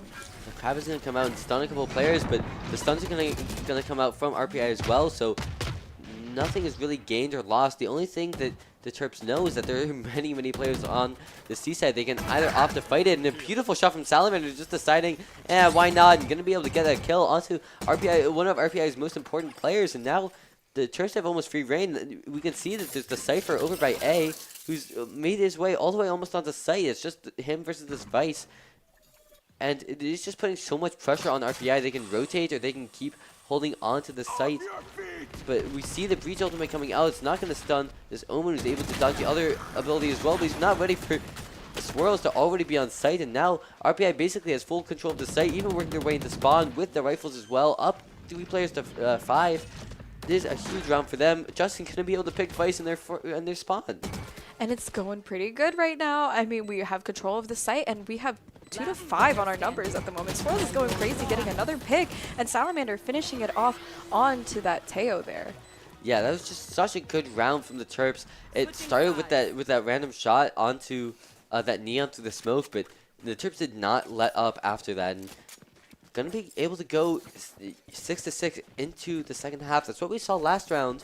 Last game as well. But keep in mind that we have seen the Terps play much better on defense. So either Lotus is some kind of special map where they have really good set plays on the defensive side instead, or RPI might have a little bit of momentum working for them. So we'll need to see how these first couple of rounds play out. It's really going to set the tone for the rest of the game. Yeah, and you never know how fast this Neon's gonna move, especially with all the utility that's gonna be bought for this first round. These first few rounds are very crucial, and it's just a bunch of utility getting thrown at the moment, and Swirls gets picked off in the process in the crossfire, and this Neon's already making their way up, watching door to see what Terp is gonna go ahead and peek out, and Justin is already pretty low here. Hopefully he can catch this Neon, and he does. Can he catch another one? He catches a second one. Salamander's there as well to get his back, and just that tiny little corner completely flipped the round. And yeah, RPI is on P side, but they don't have Spike, and they're down players as well. Keep in mind, Justin did that with 9 HP, and what an amazing play. And we have control of Spike here. RPI has no choice but to push through these smokes or go all the way around, through spawn. And they have that time to do so. We have 55 seconds on the clock, and you have to be really strategic because the Terps are holding every single entry point at this point. Absolutely. We're going to see now. It's going to look like Moose is going to be, the first line of defense against these players, but he's going to hear the footsteps from RPI, which means that the Terps are going to be able to set up crossfires for this angle. They're going to be able to find that Vice, and it's just up to this Omen with the Classic. It's going to be very difficult for him to walk through, but I mean, he's got to try. There's nothing much to lose, and Moose is going to get the peek, but jumping through.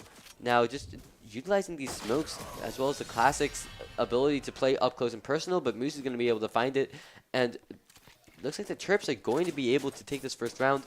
And I want to note something that we saw in this round, and I suspect we're going to be seeing throughout the rest of this game, is so much aggression A main to start off the fight. Yeah. We saw how badly RPI wanted to fight for this when they were defending, and now we're seeing Terps, fighting back with a bunch of util. And sure, RPI were able to get the better of the Terps that first round, but now that the Terps have weapons, and once we start seeing rifle rounds as well, I'm really curious to see how this ends up changing throughout the pace. And now it looks like RPI is switching it up and just walking their way down C. It's going to just be up to Moose to see what kind of control he can keep on it. Able to find one player, but has to reload his gun, and he's going to fall to that Neon, but able to find a lot of damage as well. And is Justin going to be able to find another kill? It doesn't matter. Salamander's there to pick it up for him, and sure, Neon is working their way into spawn with the Bucky, but there's nobody there, and the Spike is caught C long. Yeah, it's looking pretty dangerous for this Neon with a Bucky buy, being the only person on the team with a Bucky to utilize that Neon movement. But we slowly have this Vise on B site, trying to work their way up and catch the Terps off guard here. But keep in mind, we're staring at Spike right now. We have complete control of Spike right now.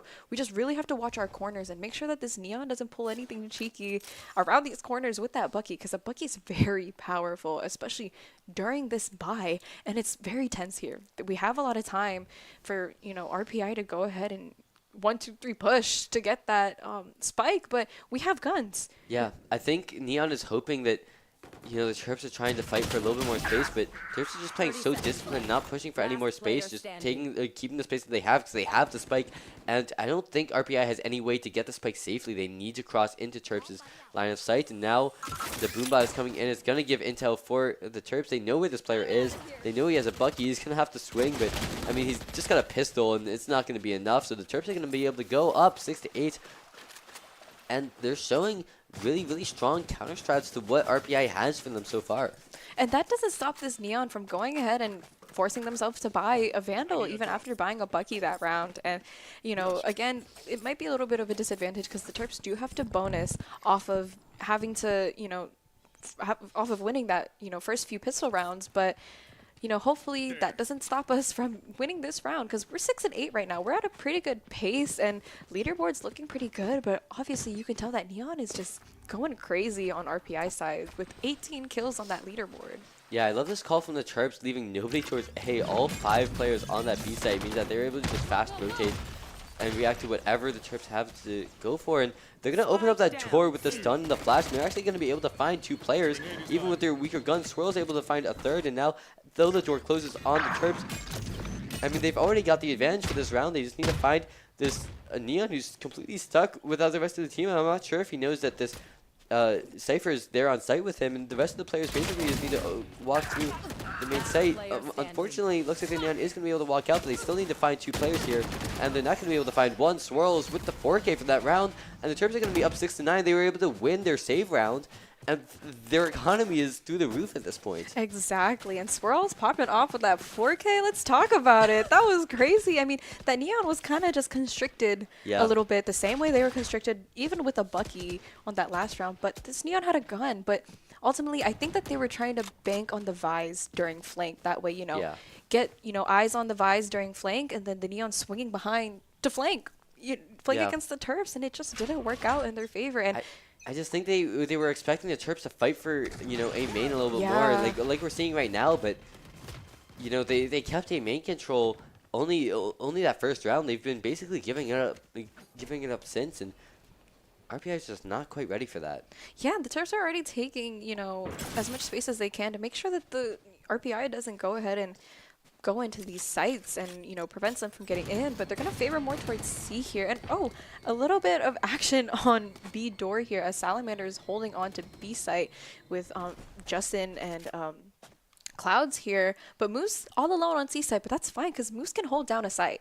Yeah, Moose is so consistently getting a kill and a bunch of damage and slowing down RPI's push, and that's really all you need out of a Cypher here, because the Terps are so well equipped to retake all these sites. And Christina is pushing all the way into spawn, but Moose is there ready, gonna be able to get that kill. Justin is there to help him out, and it looks like RPI is planting, but while he's doing that, the rest of RPI is falling around him. It's just up to this Vice with 1 HP and the Sheriff stunned, and he's gonna fall. Terps are up 6-10. RPI has yet to find a single round in this half. Yeah, and hello, we got three kills going on that round from Moose just by holding down that side alone. And thank goodness that Neon was very low on HP since the start of the round, because imagine if, you know, they threw all that util, dashed, and, you know, slid onto Moose like that and killed him. That would have been pretty detrimental to the round. But it looks like the Terps are getting a hang of putting a stop to this Neon here.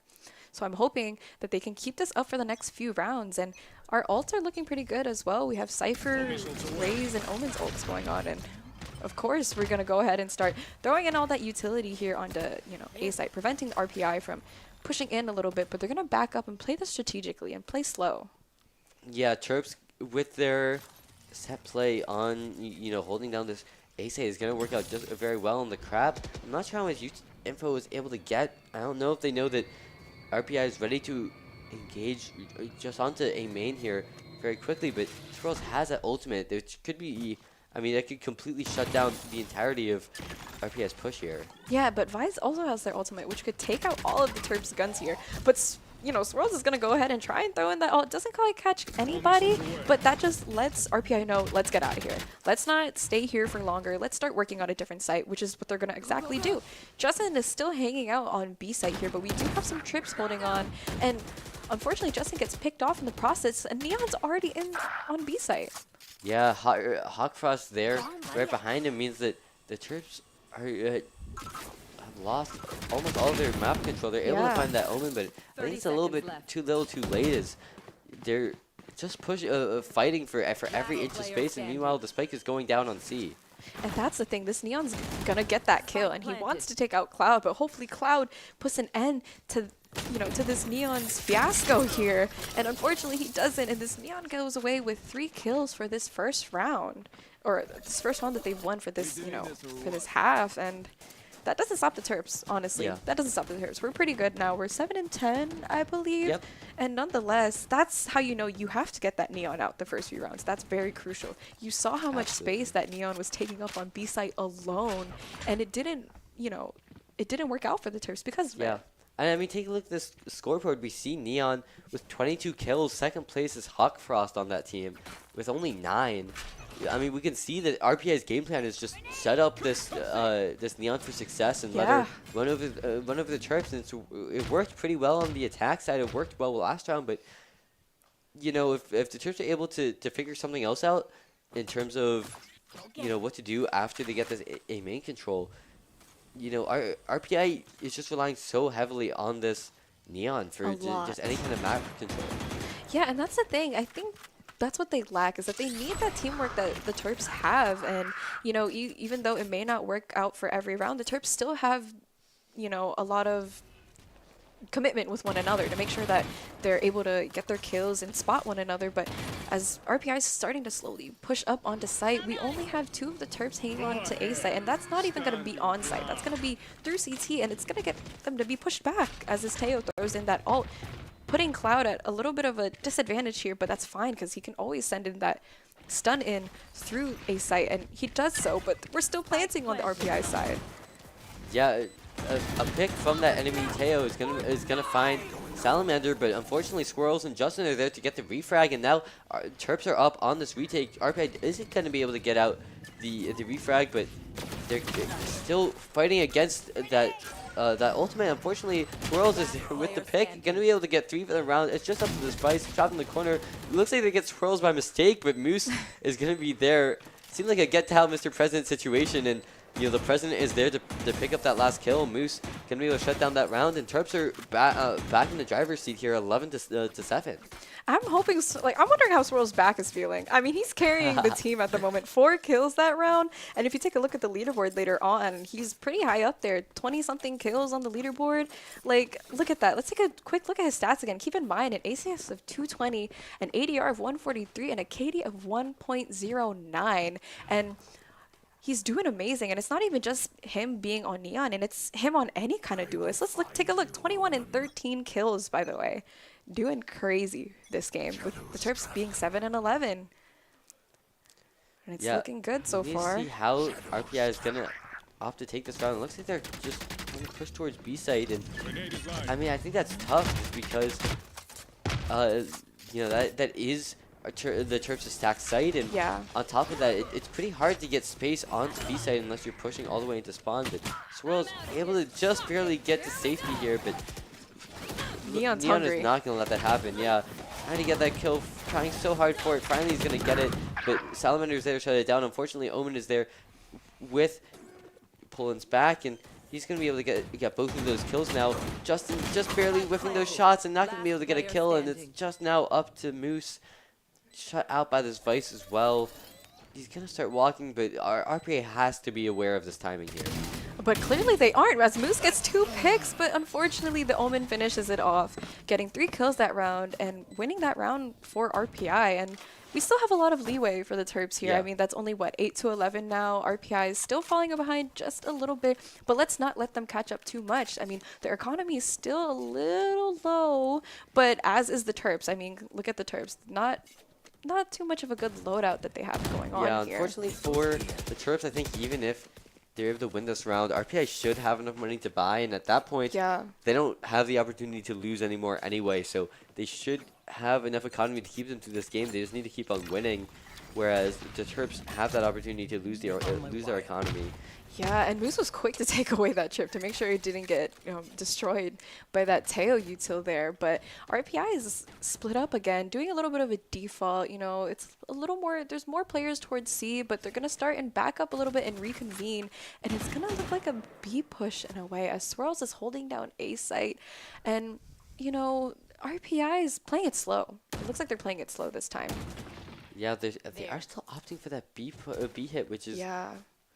I don't know, maybe that's not my favorite, but just because, one Omen Spoken, it's just so hard. There are so many angles that you need to be aware of, and I think RPI is aware of this as well, as they're opting to back up and start making their way towards, it looks like C, and that's, where the Cypher is holding, but, I mean, this is rough too, because we've just seen Moose be so successful at shutting down any of these pushes, just buying so much time for the rotates, and as well, RPI has had trouble with the door, but they're going to opt to engage right onto the site now, and Moose has yet to get a pick, but he's pushing forward and going to be able to get a pick onto that Neon. That's such a huge pick, as we've talked about, and now RPI is trapped a little bit.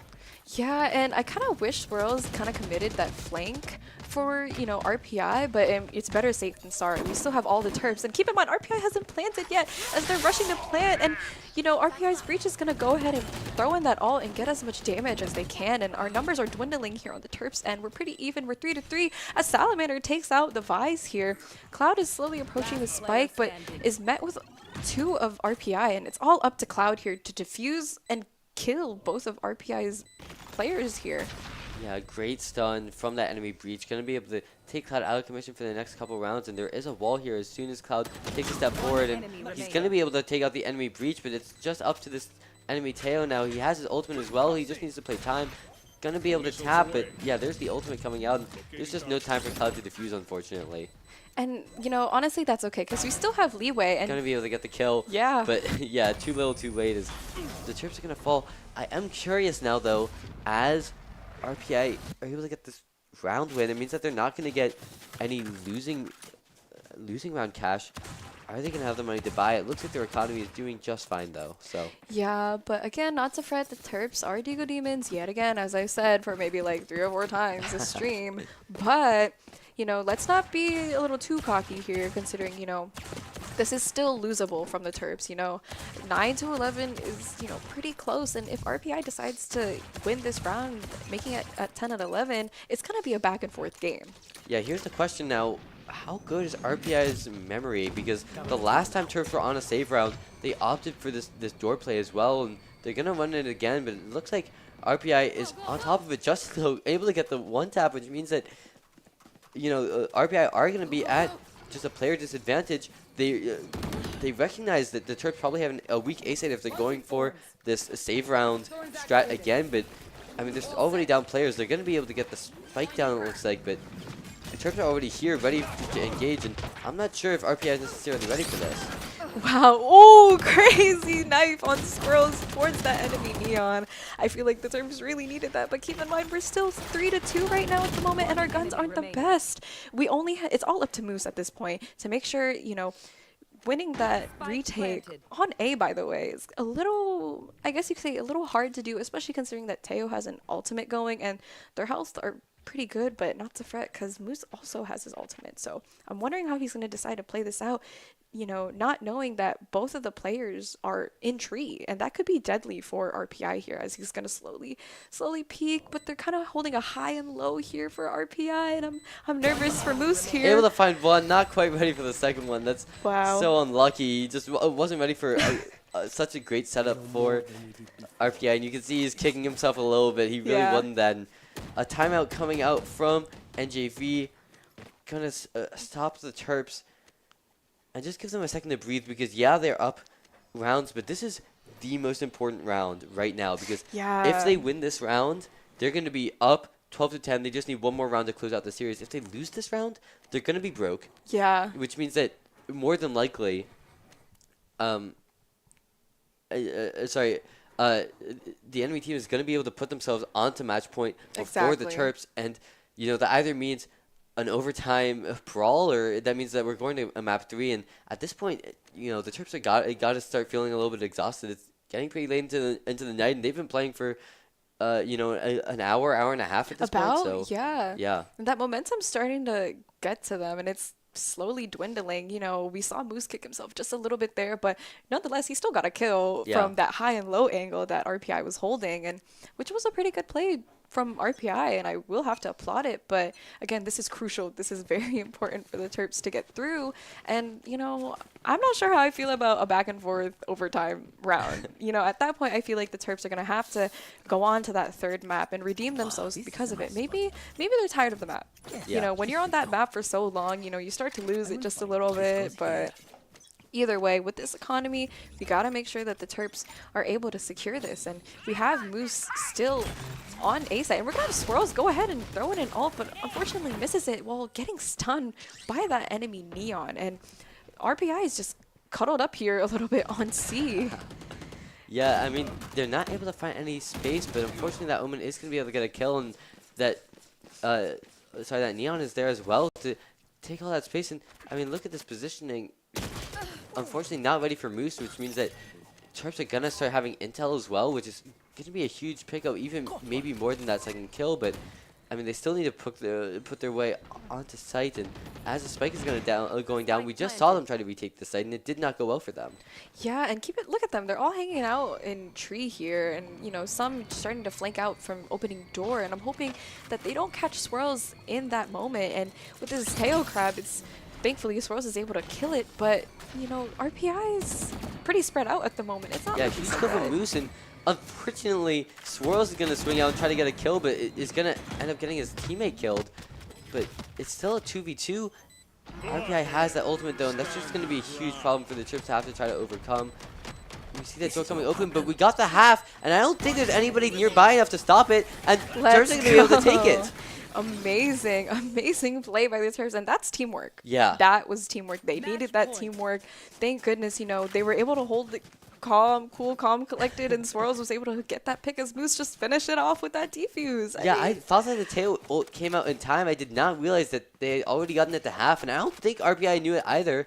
You can see that they're a little bit annoyed in the chat, and now the Terps are in a fantastic situation to put themselves up. Unfortunately, while they did get the round win, we've seen this before where they ended up dying entirely for it, and so they are gonna have to save this round, which means that RPI is gonna have a good position to put themselves up. But unfortunately, Moose missing that first shot means that Swirls is gonna be able to take him out. Now RPI is gonna put themselves in a unique position where they have C control without losing any players, without losing any health, and without losing any map control as well. It's going to be very, very difficult for Terps to overcome. Yeah, exactly. And considering we only have Sheriffs, we're going to have to play it smart and let them come to us. Let RPI come to us, as they're going to start to slowly push onto our CT where Justin is. I'm hoping Justin doesn't get caught, but instead Cloud does. And Justin able to get 2 headshots, and Salamander getting the pick as well.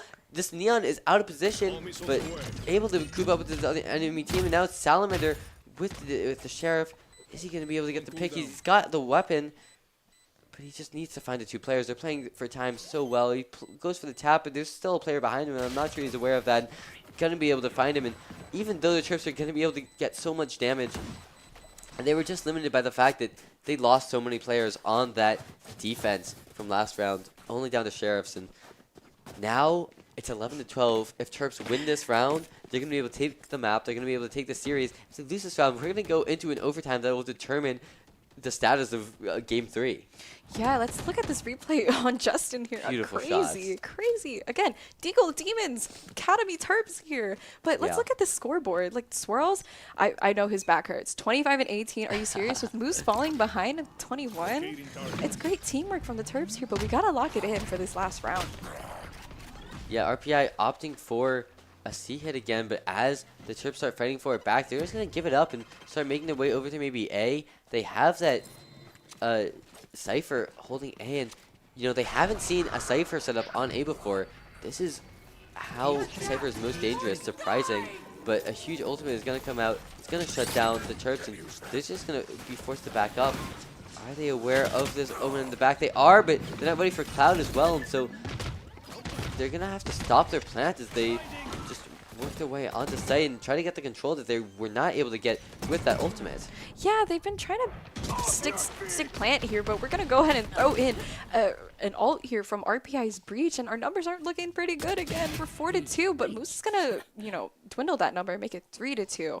And keep in mind, Spike isn't planted yet. And wow, Cloud able to get the kill. And speaking of Spike, gifted to Cloud's loving arms. I'm sure he's happy for that gift.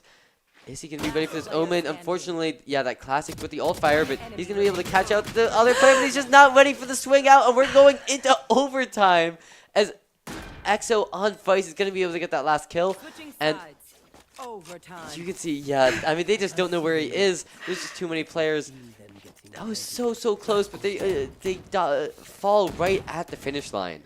You know, let's not put too much pressure on Moose here, though. That was a great execution, Absolutely. we will say. It's just pretty unfortunate. You know, he tried to get out of that situation. He knew that that last player was there, and the most you could do is just try and run away. You can't really win that gunfight at that, you know, disadvantage. But here we are, guys. First OT round of the night. Our scoreboards are looking pretty good. The Terps are doing pretty well with their kills, and as is RPI, again, with their Neon being crazy at 28 and 18, double their deaths and kills. And, you know, this is something that the Terps have to be very wary about, and I'm sure that they know that. Yeah, and we see this aggression that we saw from RPI back when they were on their attack rounds, and we see the Omen set up. This did not work out the last time that we saw this, but it's been a while. And now he's holding an aggressive angle. He's going to be able to catch Moose out as he tries to swing through that smoke, ready for the Terps' lurking shenanigans. And now a good swing is going to be able to bait out a lot of util from RPI, but it is just so tough because now RPI is fully set up on the defense in C site, and the Terps just don't really have any site control at all. Yeah, I mean, the Omens literally can hear that door opening from the Terps, and it's pretty scary, but thankfully, you know, there was a smoke there, allowing them to cross just a little bit, but even still, Justin is still trying to, you know, get as much information on C site here. There's two of RPI's players, both the Neon and Vise, which are pretty good players. Hopefully the Neon doesn't see that TP. Neon, no. Right into that Neon's arms, unfortunately. The Terps have to start making a decision now. We are at 30 seconds. They have to get that plant down and make sure that they can hold down that site, you know, well, and hopefully Brymeister here. Out. They need to figure out whether or not there's something there. The grenade is going to come out, and they know he's in the corner, but they just don't end up checking it quite well enough, and now it's just going to be all up to Cloud. There's just no time. Too many people to kill, too far to get to the site. He's going to be able to get one, but there's only 10 seconds left, and it's, you know, like a warm-up firing range, but at the end of the day, Vice is on the other side of the map. Spike is nowhere near sight, and that's going to be the overtime round going to RPI. And now if Terps lose this is the first situation that we've seen them in where if they lose this, that's going to be it for the map. Yeah, and I'm honestly okay with that. Again, you know, when you're playing on a map for so long, you kind of get sick of it in a way, especially, you know, you start expecting things, you start not expecting certain plays, and it's just an on and off, back and forth kind of thing, right? But, you know, there wasn't really much for Cloud to do there. 13 seconds on the clock. Again, like you said, reminiscent of a shooting range there, but he still hit those shots. Yeah. He still hit those shots. Those are pretty good shots. Yeah, I mean, at the end of the day, these players are absolutely still have their mechanical skill. They've been grinding this, you know, for hours, like we said in the interview, and, you know, they have that mechanical skill, but at the end of the day, at this level of play, it comes down to that macro play, trying to have the better strats and the better rotates. And RPI is showing that they have a little bit of just a better play as they're up 13-12 here. The Terps need to figure out something, and they need to figure it out right now. Yeah, and I believe, you know, it's something that they just have to read one another, I guess you could say. We did have a timeout called on the Terps end, and I think that's something we genuinely really needed. Kind of just go over the list of things to improve, to watch out for, to be aware of as well. You know, obviously they have the working like a team thing like down. That's already checked off the bucket list. The Terps are great at that, but it's just trying to get around RPI. Look at them. They're starting to full push onto A site here with Vise holding down, you know, spawn a little bit, trying to make sure that no Terp tries and flank them, and Neon here is already in tree. Not many Terps on site here, except for Moose, and Moose is hopefully going to catch this Neon. Neon's already 49 HP at this point, and it's only a few seconds into the round as well. Yeah, Moose is just doing such a good job of holding down the site, and it's actually going to force RPI to completely back up. They're going to give up almost all of A sites, and unfortunately the Terps have already fallen for, maybe this was a little bit of a bait from RPI, but the question now is, how quick are Terps going to catch on to this ruse? Are they going to be able to set up and be ready to receive RPI's next attack before they make it? Or are RPI going to be able to just fully make their way onto a completely free site? Yeah, and we still have Justin holding on to C site here. He's holding it down, but with how fast RPI, like I said, how fast RPI is going to be onto the site, they're basically already on it. The Terps are forced to play a strategic retake here, and with Justin and being in CT along with Clouds, you know, it's gonna have to be something smart that they play here. And we're gonna go ahead and detonate Teo's ult on RPI side to try and get some Terps out of commission here, but we have Swirls getting picked off by that Neon, because that Neon was holding up on top of that box here, but not to fret, Moose is able to get that pick and help out his Terps teammates, and so is Justin, but the numbers are starting to dwindle on the Terps end, and we get that crazy first OT win. Yeah, this means that we're just going to keep going back. Like neither of these past two rounds even happened. The only thing that's really changed is that the Terps and RTI have a little bit of a better idea of how the enemy team is going to be playing. Yeah, I mean, wow, we're already hitting 30 kills here on the, you know, Poland playing Neon, and it's crazy to see, but it's okay because Swirls and Moose are starting to slowly follow behind him, and that's, you know, we can see where the strongest players really are for both teams here. But again, keep in mind the Terps just need to focus on Poland and taking out that enemy Neon, because that's when they do the best. Yeah. Yeah, we're going seeing in. a flash come out as Terps are making their way down C long. Gotta go. Yeah, and it's looking, you know, pretty strategic here. They're starting to play it a little slow, you know, kind of maybe go through door a little bit and, you know, make some noise to drown out for RPI to kind of be like, oh my gosh, they're going to rotate through B because they opened door. You know, they're being very smart about this play as they're starting to rotate through our spawn here. RPI is still spread out pretty well, and they're holding down these angles for the Terps to jump into. Yeah, they're going to need to be ready for this Teo, who's got the off angle. If the Terps aren't ready for this could be a free kill just for him. We see some smokes coming out, and that's going to be the call for Teo to just back up. He doesn't want to take the off angle because it does put him at a disadvantage as soon as he's ready for it. Moose trying to fight this Neon, and he's going to be able to get the pick. And this is actually huge because not only does he get a pick, but he's also completely fighting off RPI. And they still think that the Terps are over at A. All of them have made their way down to C long. It's just this Vice, if they're able to find him, that's going to be a completely free site. 30 seconds left. Yeah. Just taking a break, setting themselves up for this final push.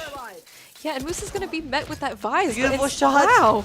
Gets that Vise out of the equation, by the way, as the Terps are already onto site, forcing, you know, RPI to just sit back and just play retake. But keep in mind, the Terps still have to plant as RPI is throwing in all this utility to prevent that plant, and the they spike do. goes down. There's only 5 seconds left, and they're going to be able to pick up Moose as well. Swirl's able to find the kill, but there's no time left to get the plant.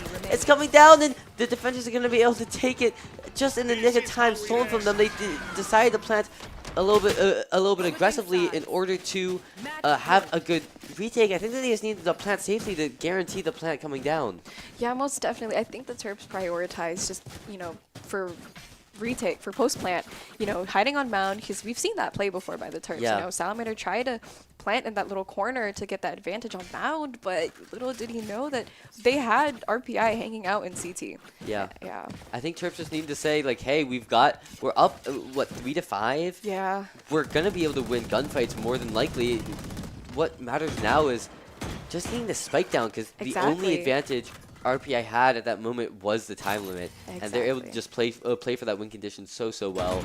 Terps, unfortunately, giving up what could have been such a winnable round. Most definitely. And I think I saw enemy Vise there with an Odin on RPI side. Not sure how I feel about that. And I heard it getting sprayed through, you know, A there, but, you know, that's no issue for the Terps here because they're going to stand their ground and hold that site. Again, love having Moose on C site, holding it down, always holds it down. 9 times out of 10 will stay holding it down, right?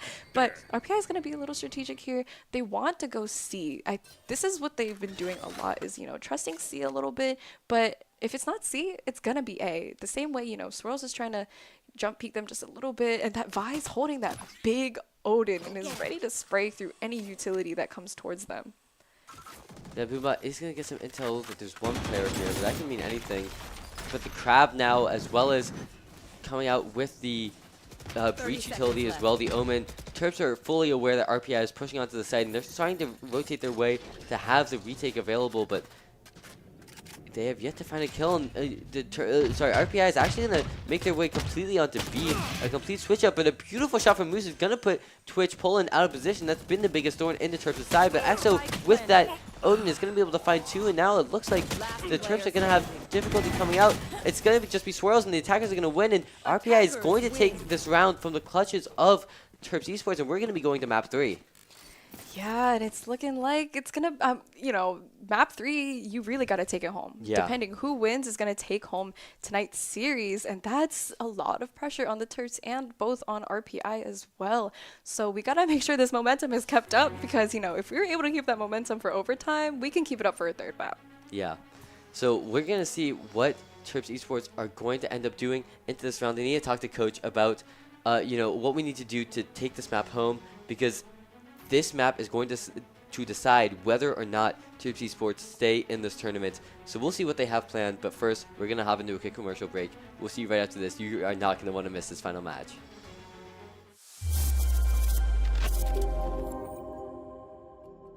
Whether you're a new publisher or app developer, or if you've been around the block for a little while and you have your own ad ops team, Playwire is developing the solutions and products that are perfect for you. RAMP stands for Revenue Amplification Management Platform. But really what it does, it helps you make more money per user, and it helps you simplify your business so you can just focus on what matters, which is making great content. So if you think about today's ecosystem, there's so many different pieces to run an ad tech platform. RAMP brings the entire ad ecosystem under one umbrella. Everything from centralized ad unit creation to piping in those demand sources. We layer on a DMP, and we take care of your data privacy and consent management for you as well. We tie all of that together with robust analytics. Playwire really offers our publishers 2 different models at this point. We've got the full service model where we come in and we cover everything. And there's now our new self-service model where you can come in and you can say, I just want Playwire to take care of some of these things for me. Another thing that we've had a lot of partners do with us in the past is say, hey, maybe I have a few of my own direct campaigns that I want to run. Or I've even got an ad ops team. I don't know whether Playwire is right for me because those people are doing a good job. We don't want to displace them in favor of Playwire. That's fine. We're happy to bring all the technology that we've put out there, but use it with your own team and with your own ad stack. What does that mean for you as a publisher? It means that you get to leverage all of the revenue maximization technology that we've got in place and still have all of the capabilities and all of the demand partners that you're used to working with. You can have your cake and you can eat it too. We actually do things at such scale, right? We're serving 70 billion ads a month at this point. That's a huge benefit that we're passing on to the publisher. Revenue intelligence marries human intelligence with machine intelligence. At its core, revenue intelligence is about taking all the demand that you're already getting and getting more out of it. We want to make it so that you're getting 10% more from your ad inventory without even worrying about who the advertisers are. It's based on us going in and understanding what are the places where we can put additional price pressure on. There's all sorts of situations like this where you can eke out little benefits and add them all up. You're quickly at a point where you are getting that 10, 15, 20% uplift on your revenue without having made any changes in who's actually doing the advertising. Our DMP is built from the ground up to work in a cookieless environment and not use cookies to basically store, user behavior or anything like that. And it's built right into the RAMP platform. We can tell advertisers information about user interests, but also user behavior, do it on a massive scale, do it in that real-time way that we also do with our revenue intelligence capabilities, and also do it in a way where we can leverage the size of our network. we're trying to do everything that we can to show you every step of the process of getting an ad onto the page. That means that we've got much richer charts and graphs, a lot more ability to look at a piece of information and drill down on it. Answer that question that maybe you didn't even know that you were asking. We're trying to make you think differently, actually, about your business, about how your business relates to advertising, and reveal all of that through the platform. So analytics are one big piece of it. It's a constant evolution. We're constantly updating our technology. We're constantly creating the future.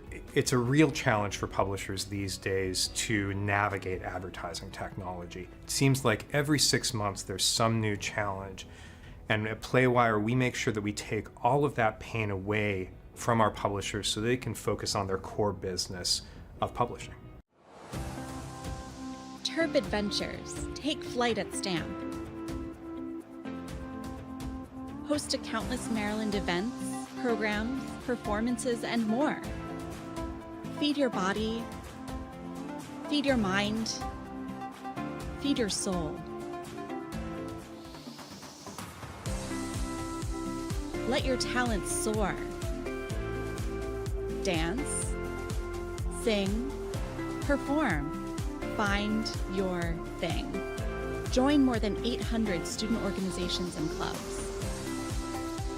Find community here. Leadership lives here. Art thrives here. With space to grow. We're all just kids at heart.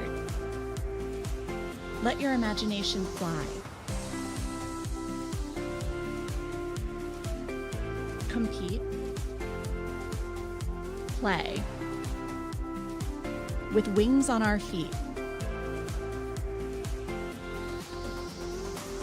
Here your spirit can fly. Here your soul lifts up. Here you remember those who came before.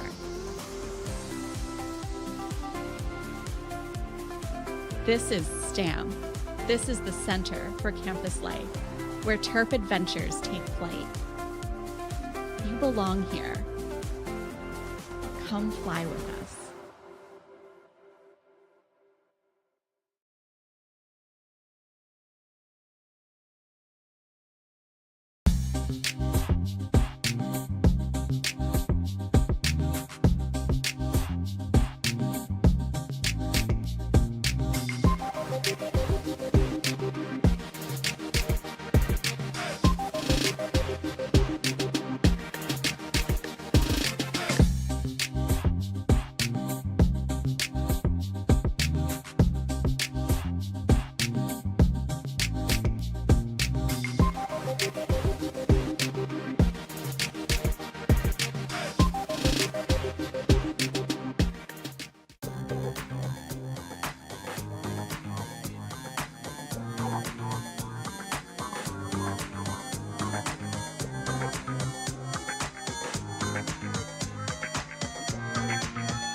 And welcome back to map 3.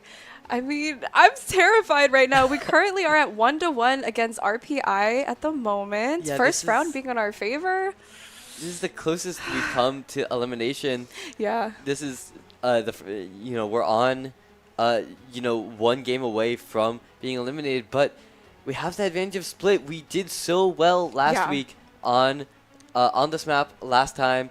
We found ourselves at some point up 12-5. Yep. And we lost it for a little bit, but we were able to finish and clutch up on that map. And so now the question is, do we have what it takes to get back to that position? Do we have what it takes to finish out the game this time?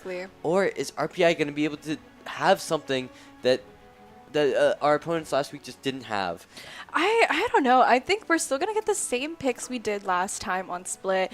We're going to have our Omen, obviously. We're going to have a Cypher from Moose, as per usual. I think we might see a little bit of Sova from Salamander. I believe he's going to choose Sova over Teo here, and I'm hoping we get a pretty good pick on Swirls here. I'm feeling like a Raze, maybe. Yeah. Do we think this enemy Neon is going to stick to Neon? Poland's been doing pretty good for the last 2 maps on Neon. I'm wondering if there's going to be a switch up a little bit. Yeah, I mean, I'm expecting Swirls to play Raze. That's what we saw last week. Yeah. And the Terps have shown themselves to be quite consistent in their character picks. Yeah. One thing that I'm thinking is Terps have been really good at fighting for map control on a specific part of the map, but RPI has I think been just out rotating them a little bit. Yeah, most definitely. And then winning the either the post plant or getting the spike down, defending it really well. And so I want to see how the Terps fight for especially mid control in this game. Yep. And then have that quick rotate to either A or B depending on where RPI plants. But again, that depends on how RPI end up taking this map. And like you said, they really do beat the Terps when it comes to rotating, whether it's on defense or on attack. RPI is already there. And the Terps are slowly trailing along, trying to follow up with them. And because of that, it gives us that disadvantage. And, we'll have Moose maybe on the flank sometimes or catching rotates, but that doesn't always work. And then we end up losing a player. And that doesn't really work in our favor anymore. And it's hard to do retake, is say like, if we've lost Terps during the beginning of the round due to like all this util being throwing, or like say RPI is trying to just get their picks and leave, and just securing a round, I feel like on Split it's much easier to do a retake. I guess you could say there's a lot more space. Both sides have a Heaven, so either way, you're either gonna get picked by main, CT, or Heaven. So more space to be taken.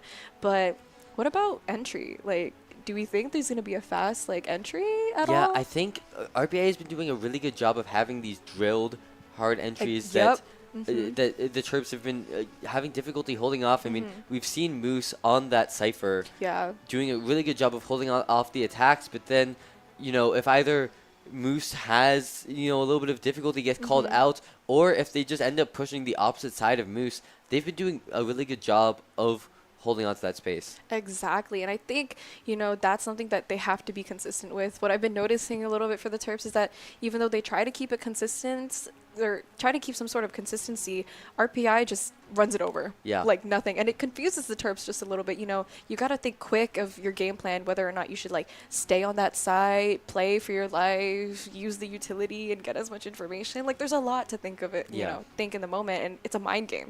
Valorant's a mind game. You gotta be strategic with it. And we're gonna go ahead and load into character select here on Split. And Swirls is very confident to pick a Raze, but they're gonna probably go double Poland Doomfist. going on to Reyna. I'm this scared. is not a character that we've seen yet in the series. Yeah. I don't think Terps have touched this at all. And the thing with Reyna is that if you're getting those kills, if you're getting those entry frags, such a good character, you're having an absolute feast. But the second that you stop playing, in just a dominating fashion, you really start to struggle. And take a look at that pick onto the Raze as well. Hawkfrost hopping off of that breach that they've been playing all series and going over to Omen so that we can get a double duelist comp coming out from RPI. Completely different story than the Terps is just very traditional composition here with two initiators. And I don't think it's a bad idea to go with your comfort picks for the Terps, because it obviously works for the Terps in any map. Having, maybe like somebody, Swirls or Salamander is just going to switch up their character and stay the same role, but nonetheless, they're very like flexible with it. And they have a menu to pick off of, and they'll still utilize that kit to help their team. But double duelist with RPI, I don't know. The Reyna, it's going to be a pretty good push when they're on attacking. At least for me, I know when me and my friends play, I usually go Reyna, and then one of them goes Raze, and it's like a 1, 2, 3, okay, a blind. Okay, now you can go in. Like, they're going to have to be really strategic. It's going to be fast.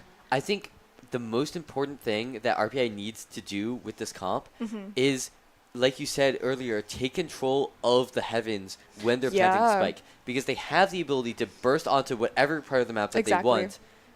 But their comp is going to suffer in terms of holding down areas of the map, and like you said, it's really hard. It's already really hard to do that because you have the heavens to retake as well. Exactly.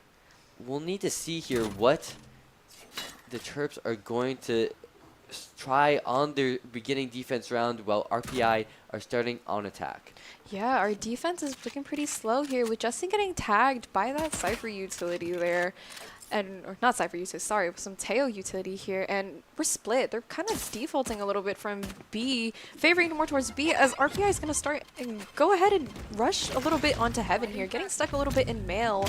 But they're gonna, Salamander already getting 2 picks. Yeah, beautiful Teo utility, just shutting down the mail room attack so well. And we see the Teo getting caught in this little hell area. As soon as the smoke goes down, Hawkfrost could be in a world of hurt. Yeah, he's gonna try and limit that, distance there and gets a pick, but he's gonna go ahead and start planting that spike here with only Moose holding on to Heaven. And like you said, it's retaking from Heaven is pretty difficult considering, this is the position he's put in. Wow, amazing. He gets a pick on that Vise, but unfortunately does get picked off again by that Teo, and that Teo gets 3 picks that round. Yeah. Crazy. Unfortunately, that Teo sneaking his way to hell just ended up being so tricky for the Terps. They had all of RPI really dead to rights, but they just weren't able to kill them. They were just very slippery. Yeah, and having 2 of RPI sitting down there on site, they were able to see Moose from afar, and that didn't really help in our advantage at all. But not much you could really do in that round. Spike was already planted, pretty hard to get around. So we'll see how the Terps are going to be able to defend B site this time. It looks like they're going to go for the same comp, having Justin, hold it down just a bit, but favoring more towards mid for the Terps here. Just trying to make sure that not too many people are going to rush them from mid, as both of their RPI's duelists are going to start making moves. Yeah, it looks like this Reyna is going to opt to try to push their way up, but a quick call on that ability timing, shutting down any kind of aggression from that Reyna. And as she starts walking up again, she's unfortunately going to be able to catch out Swirls, and now that's going to be the go-ahead for RPI to start walking in to vents, but Salamander is there to shut down Vice. Unfortunately, Cloud is just going to get run over by the massive bodies running into B Heaven, and now the RPI squad should be able to get this plant down. Justin now on the flank, but only a Classic is not going to do very well against the enemy team. Yeah, considering that, that Reyna had a Vandal already in hand, that's a super heavy buy. I mean, and that's full shields too. And keep in mind, this is Reyna, so, she can overheal. She has that ability to overheal. So either way, they're going to rely on Reyna to go ahead and get these picks for the rest of the team, considering, the team might not have the best guns or, the best kits left for them to play retake, and the Terps are just gonna hang out here in Garage because maybe just play exits, because that's the best bet. Die to the spike and play exits, because not much you can really do in this situation at all. Yeah, I mean, I think it's a good call, because if they're able to get an exit onto Omen or Reyna, they'll be able to pick up those rifles, and taking that into the next round would be huge. But unfortunately, it seems as if RPI is going to opt to go the other direction. Terps are just going to let themselves die so that they can get the money for next round. But RPI going up 2-0 is not a great start for the Terps at all. Yeah, and honestly, I got to applaud RPI for using that buy that second round, like a heavy buy that second round, because now they have guns already. There's not much to, even though they have to bonus, they still have a pretty good advantage having majority of their team having rifles, and here we have a Raze with a judge. This is what I was afraid of. Yeah. This movement is going to be a little scary. Yeah, I mean, you know, we've seen Poland running around on Neon with the judges. Yeah. You know, a new player has entered the game, but we'll need to see how effective it is. Terps fighting for this mid control, you know, like we said in that intro, not quite going to be able to get that pick, and Swirl's just going to opt to smartly disengage and let RPI start walking into them. And, you know, again, Terps have that weapons advantage as long as they don't let RPI play to their strengths. You know, that judge can be so strong, but yeah, Reyna going to be able to get that pick, and this is really the problem with Reyna if you're not ready for it, is that she can, if she starts winning gunfights, she just snowballs so hard for her team. Oh yeah, most definitely. And so that Reyna is going to go ahead and meet up with the rest of their team as Moose is holding down A site. And a lot of the Terps are still stuck on B. You know, they're expecting a little bit of a mid push here, but little do they know, RPI has been gone. They're already at A. Like you said earlier, they beat out the Terps rotate. And, you know, nothing on the Terps because they have to be, you know, patient. And thankfully, obviously, Moose is going to hold down that site. Like I said before, he got that pick on that Raze, and that's what they needed. But next is that now they have to get that pick onto that Reyna. Yeah, beautiful tripwire. And yeah, this is what I was talking about here. We see two players walking up ramp. This is, I think, going to be the deciding factor as to whether or not Terps are going to be able to take this round, but they were able to catch the Reyna out, and they're able to get Omen as well, which means that it's just down to Vice and Breach stuck on site by themselves, and now it's just this Breach, and Terps are going to be able to retake. Moose getting 4 for that round, and that's just such a perfect retake. That's exactly what the Terps need. They're going to be able to go into this next round with plenty of cash, and their economy is not going to be as weak as we've seen. I mean, how many rounds have we seen where whichever team wins the first 2 rounds, they are able to get the third and just snowball their economy for the rest of the half? And now Terps are going to put a stop to that entirely. They'll have a lot of money to go up against RPI's full buy next round. Exactly, and if it's one thing about Moose, he's going to hold down that side. I've been calling it, and look at that amazing 4K that round. It just by being patient, and that takes a lot in a player, especially like playing Cypher, especially, you know, playing a character like Cypher, KJ, you know, a Sentinel is very, like, mind gaming. You got to be patient and make sure you utilize that utility because you never know if they're going to double back and hit your site yet again. Yeah, and I like that they're not, you know, necessarily being super obvious with where the Cypher is, because we saw Cypher holding down mid at the beginning. Yeah. Maybe trying to mess with RPI a little bit, but it looks like they're going to be able to work their way onto site, but that's, I think, okay for the Terps because, you know, this is what we were talking about. RPI is going to be able to get their way on the site, but they're struggling to get that full site control. Now, the Terps have, you know, all the heaven in the world to start fighting this retake. It looks like they're going to opt for a heavier screens push, and unfortunately, Swirl's just stepping a little bit too far. Yeah, so the rest of the Terps are going to decide to go a little bit towards heaven and then double back to screens a little bit. Hopefully one of the Terps can wrap around and go in through, you know, the other side here, and they do. And, you know, even with that blind from Cloud, unfortunately, both Salamander and Cloud get picked off in the process, but not to fret, you know, it looks like we're gonna just have to save our guns here this round, at least from what I'm seeing from both Justin and Moose here. Yeah. And this is a good call. Even if they're able to push their way on the site, there's just no time. So let's just keep these weapons here and, you know, not let RPI just play safely. You know, this is going to force them to really think about every step that they take, because it really only is going to take one or two picks for Terps to even out this round. I mean, look at this. Already 4 of the players have rifles and full shields. We'll need to see what Salamander opts for in terms of weaponry, but I mean, the Terps are absolutely still in a position to win this round. Instead of, if those last 2 players had walked in, their economy would have been in shambles, and this would be almost a free round for RPI. And it looks like they're just going to opt to push towards A again. And this, you know, I'm starting to sense a pattern. Is this what RPI's game plan is? Just take control of A and hope that you are able to hold it? Yeah, I think they're just trying to see if Moose is there, honestly, because, you know, Moose kind of plays between vents mid and, like, going through A, but this time we have Salamander holding down A from screens, but, you know, because Moose isn't there to, you know, throw in that utility, unfortunately, RPI was able to get onto site with Ray's already being near, like, elbow here. She's already in screens and has a shorty, by the way. Again, I'm terrified of that because, again, Ray's movement, shorties, shotguns, things like that with Ray's.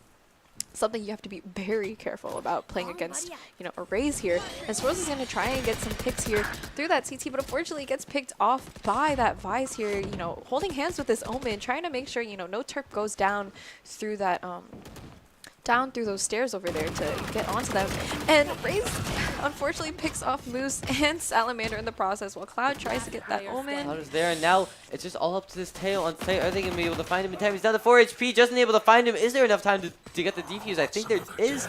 And the Terps are going to be able to win that round. It looked very, very sketchy, but yeah, I mean, this is what I was saying. If those last two players try to go in and, you know, win an unwinnable round, this probably would not have happened. You saw the margins that we're playing with. I mean, 4 HP, both of those players were so low on the Terps. Yeah, and oh my goodness, that retake was terrifying. I mean, we already lost 2 players trying to go in through main, trying to make sure that there was no more players on RPI's side that were holding it. And lo and behold, Vise and Omen holding hands on main and got 2 of our Terps. But nonetheless, doesn't matter.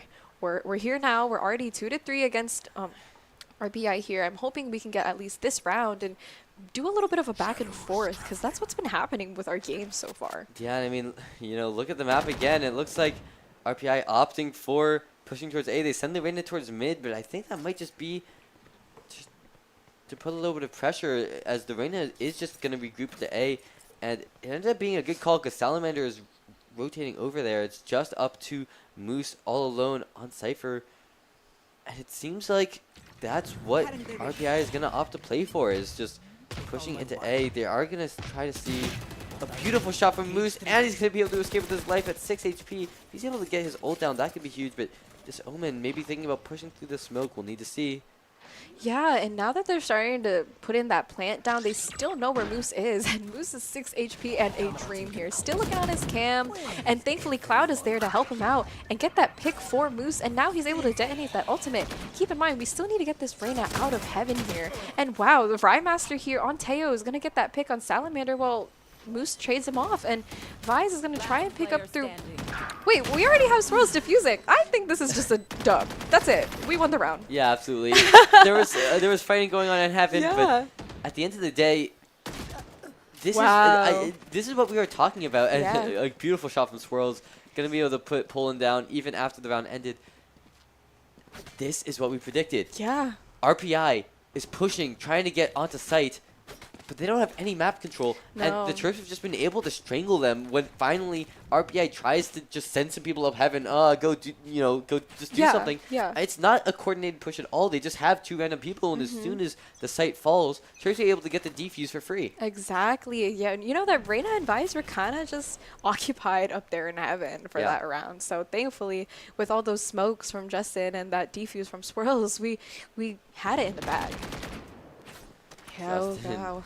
playing with Fade a little bit, but gonna be able to escape with his life. And we see that pressure coming in from Reyna B main, but it's gonna end up being for nothing. It's just gonna be a matter of pushing in through this mid, and we've seen how deadly Salamander and Swirls can be with their util.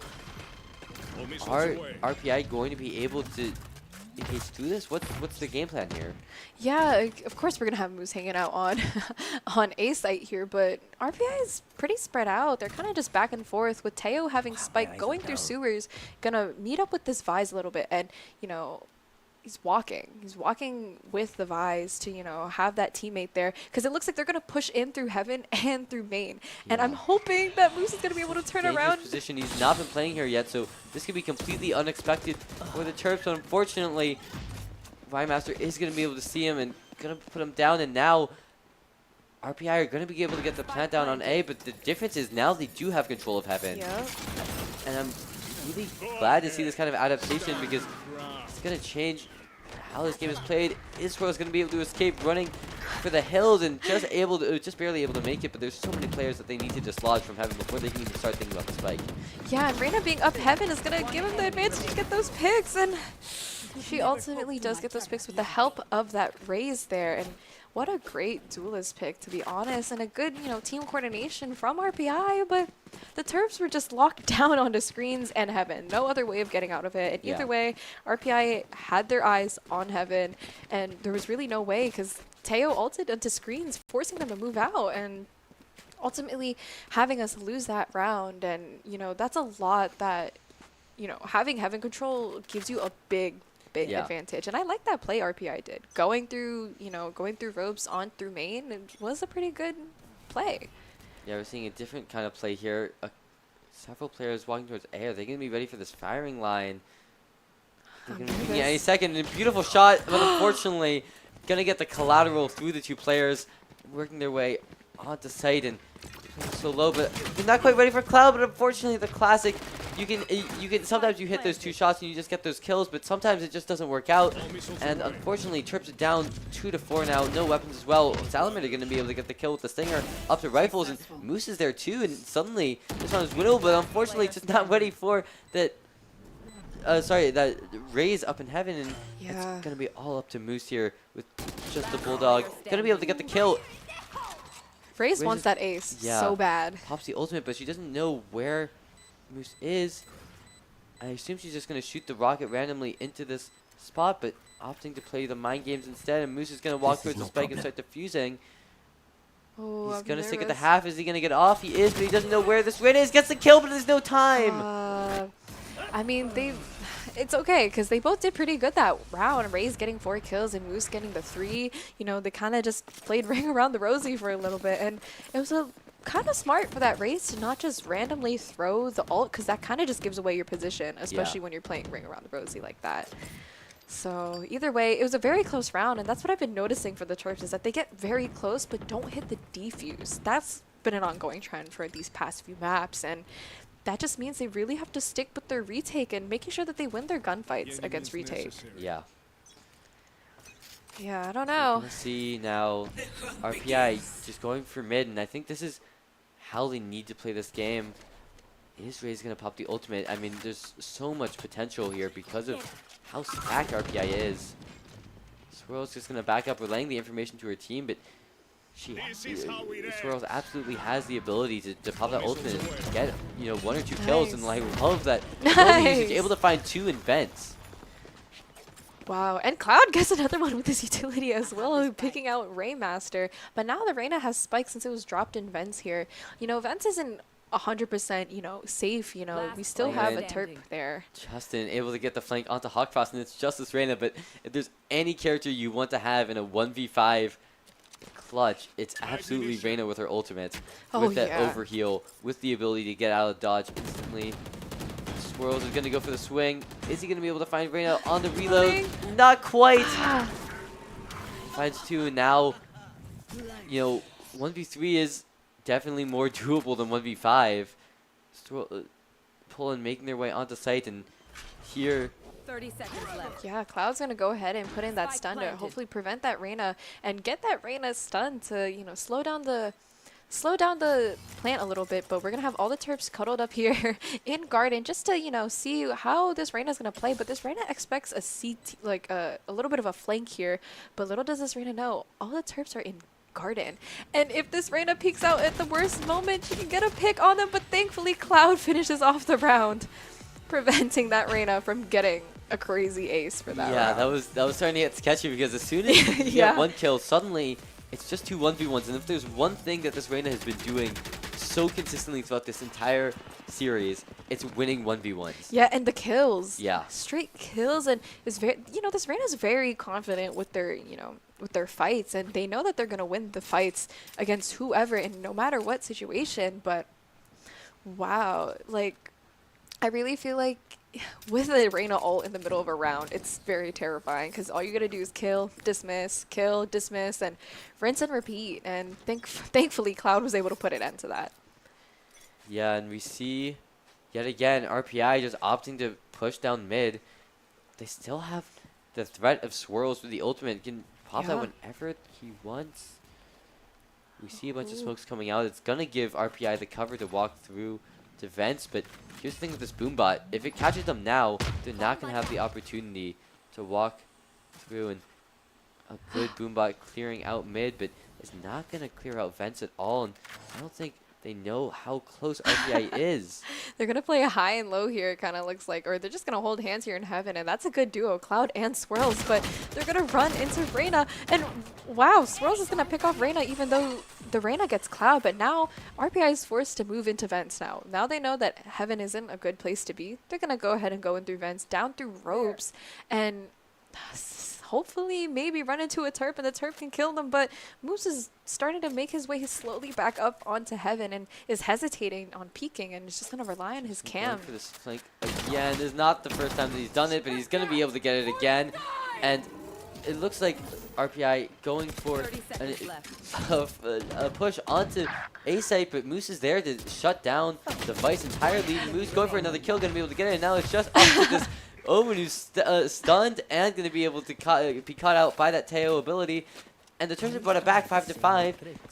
And I think RPI is pretty low on economy as well. Yeah. Nice play by Salamander there. Just instead of using his gun, he decided to use his util instead. And that worked out perfectly. And I was so nervous for Moose that round. You know, he was pretty low on that raise, but you know, walking out of heaven gives you a big disadvantage, especially, you know, if you're trying to win that last round or the last few seconds of the round. You're very vulnerable at that point. Yeah. Something I want to point out from Moose, by the way, you could just see just the one trip mine on A-site. We saw 3 options immediately. There's probably more that Moose has, and that's what's so difficult about playing against the Cyphers, that you need to engage quickly with the type of comp RPI has, but if you go too quickly and get caught in one of those trip mines with a smoke down, it's lights out. It's over.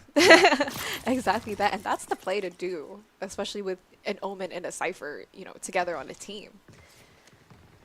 Sound like a broken record. Swirls just so dangerous with this Raze ultimate. Can choose to pop it whenever he wants. And now the jig is up a little bit. Terps know that there are some RPI members in vents.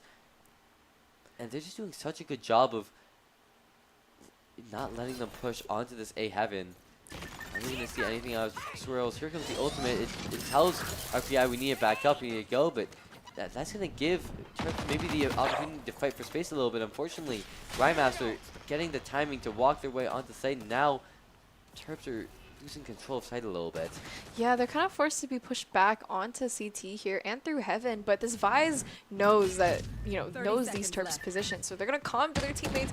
Hopefully, you know, they don't get these picks onto our Terps, but unfortunately they get picked off from site instead. But not to fret, Salamander's here with those 2 picks, but unfortunately gets picked off while Moose is following behind with a shorty, with a really sneaky shorty pick here. And with that 15 seconds, the plan is coming down.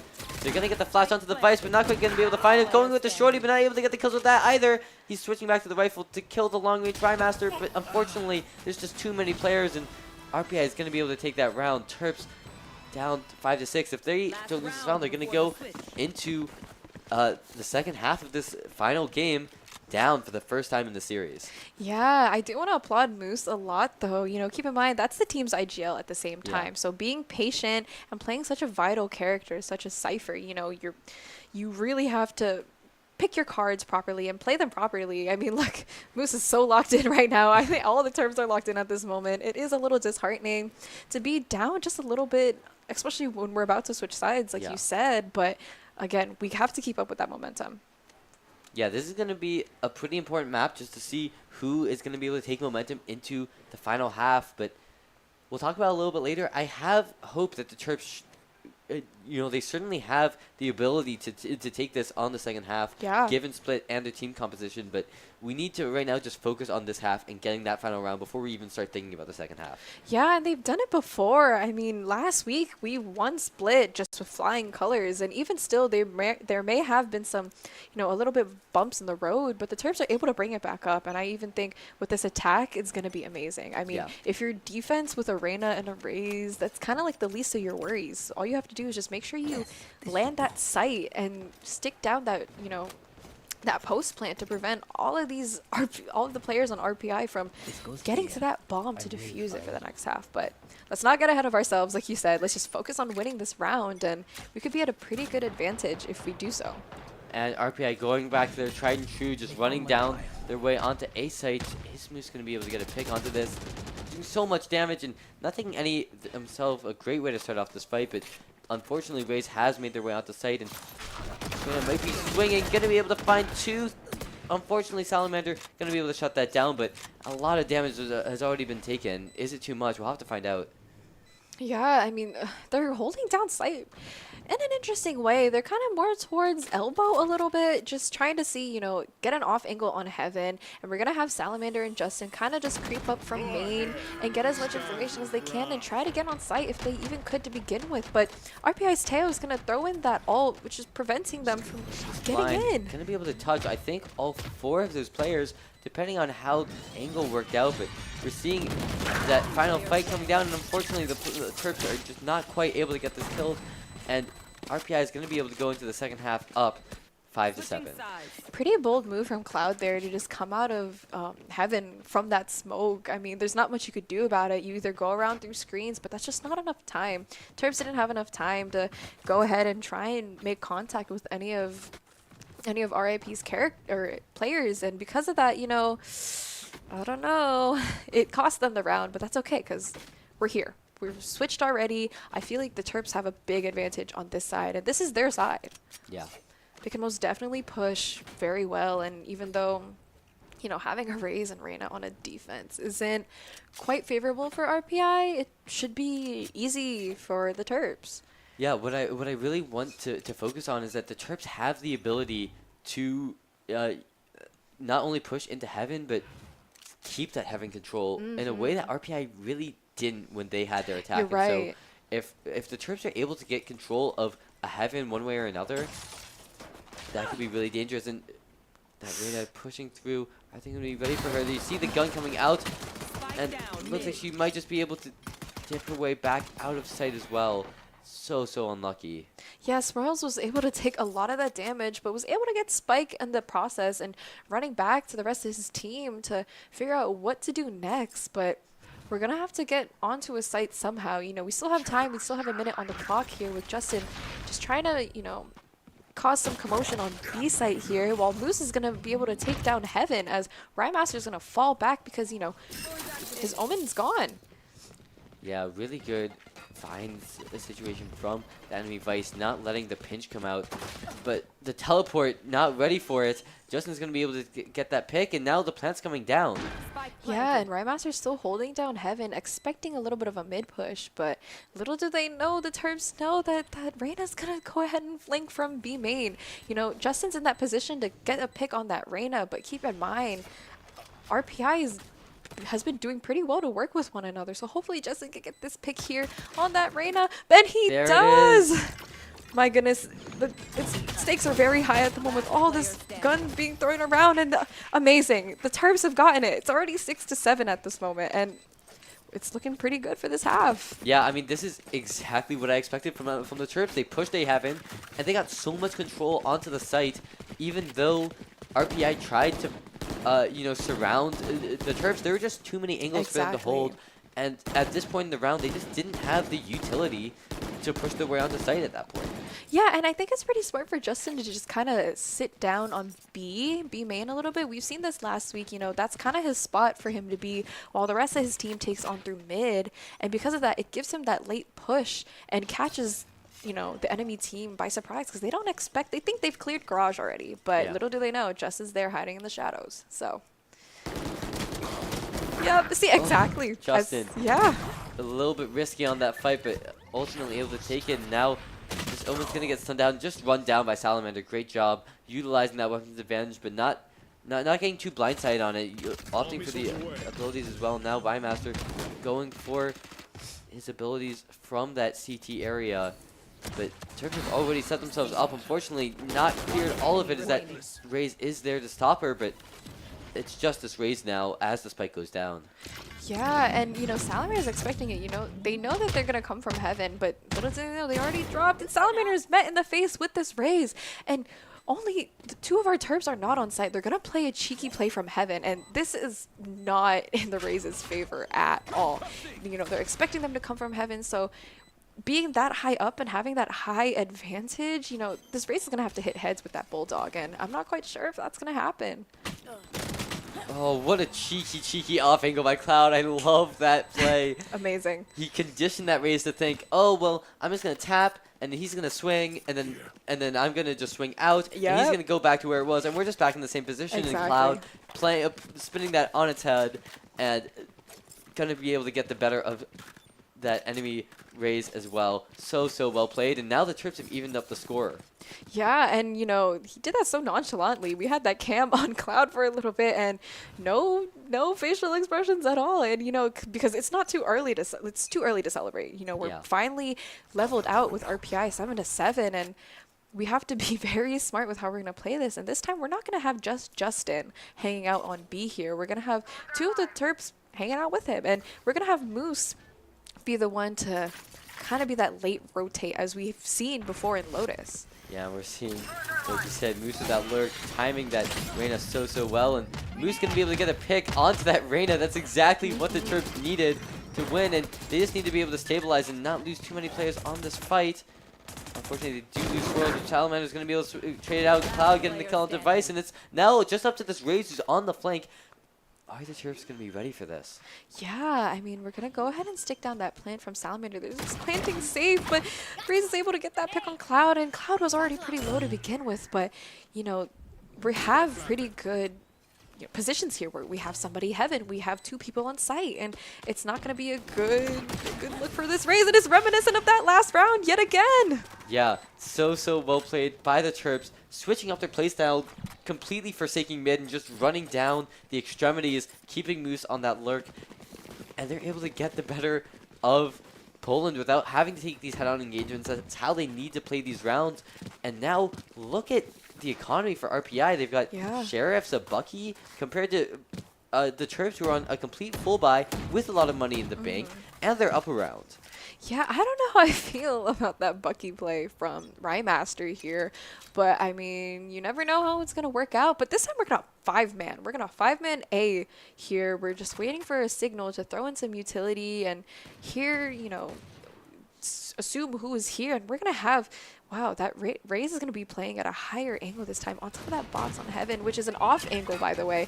We're going to go ahead and rush that. Salamander is going to push it, getting that wall bang on that Raze, and now we're going to kind of have control of Heaven, but not just quite, as we start to fall back a little bit and just hold our angles. Yeah, I love this play from the Terps, slowing down, not rushing in, because this is how RPI claws this round back. Yeah. By you know, the Terps playing, doing something stupid, and RPI getting gifted free kills, just slowing down this round and getting control of the map, because they have a main. They don't need to push this necessarily. And I mean, look at this. They're rotating slowly through spawn. There's nobody on the B site for RPI. At all. And that's very smart from the Terps here. We're going to have Salamander hang out a little bit. Hopefully he doesn't get caught by this Reyna here. And I'm sure this Reyna knows, because they saw Salamander throw down that crab here. And Salamander, unfortunately gets picked off. But again, like you said, amazing shot by that Reyna there. Yeah, but I mean, look at this. The Terps already working their way onto A or onto B. There's nobody to stop them. They're gonna get the plant down, and they still have the weapons advantage. Yeah, that Reyna has a rifle. She's been terrifying all game, but at the end of the day, this is Sheriffs versus Vandals for the most part. Yeah, exactly. But, you know, I think it's pretty crucial that the Terps should kind of get a little bit of, you know, Heaven control, or let alone guarding control, because even though they're playing off site here, a little bit hiding in garage because they know where, you know, their RPI is positioned, it looks like it's actually working on their favor. But Justin's able to get 2 picks there, and Swirls is able to get 2 more, finishing that round, making the Terps be 9-7. Yeah. That's absolutely a huge round. I'm really glad that they played it the way that they did, just playing for their long angles and their player advantage.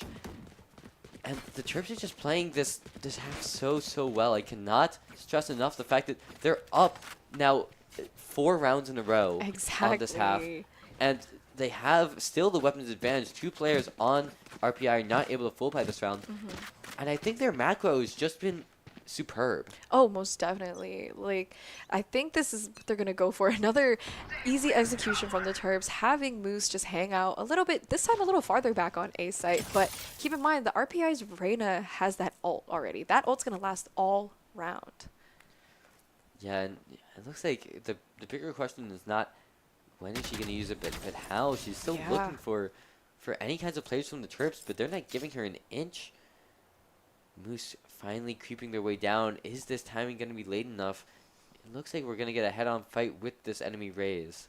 Yeah, and I'm hoping that Moose doesn't get picked off in the process, because a lot of the Terps are just hanging out in mid, and they're ready to go ahead and execute it while, you know, catching both the Reyna and the Omen inside of Heaven here. Heaven stairs and hanging out in Mail, and the Terps are easily able to go in through ropes because of it.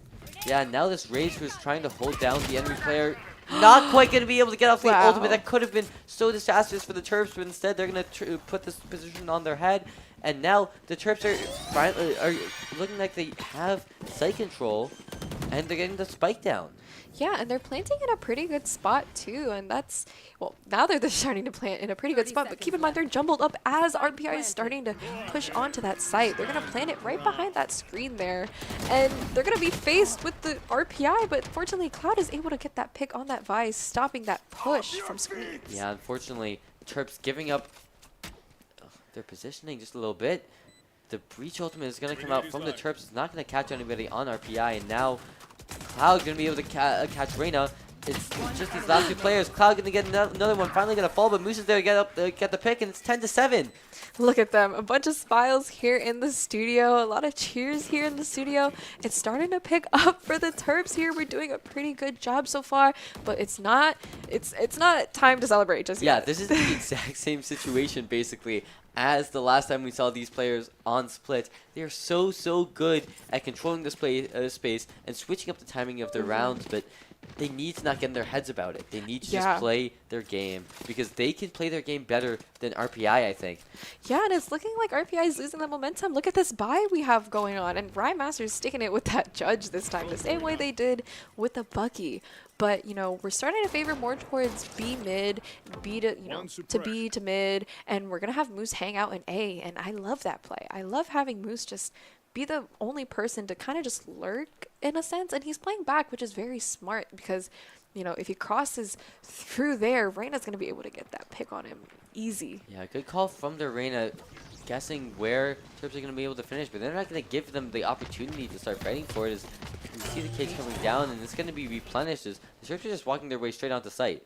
Yeah, good play by Moose, throwing in those cages, blocking that Reyna's sight from getting him in that crossfire. And here we already have Cloud planting, and Moose is able to get that pick on that Vice, but little does he know, Reyna's still there, and I'm sure he knows it now. Now that Reyna's going to start running down, and unfortunately gets picked off by that Reyna, but it's fine because we have Spike planted already. Doesn't know about the Omen here, though. Omen going for the teleport.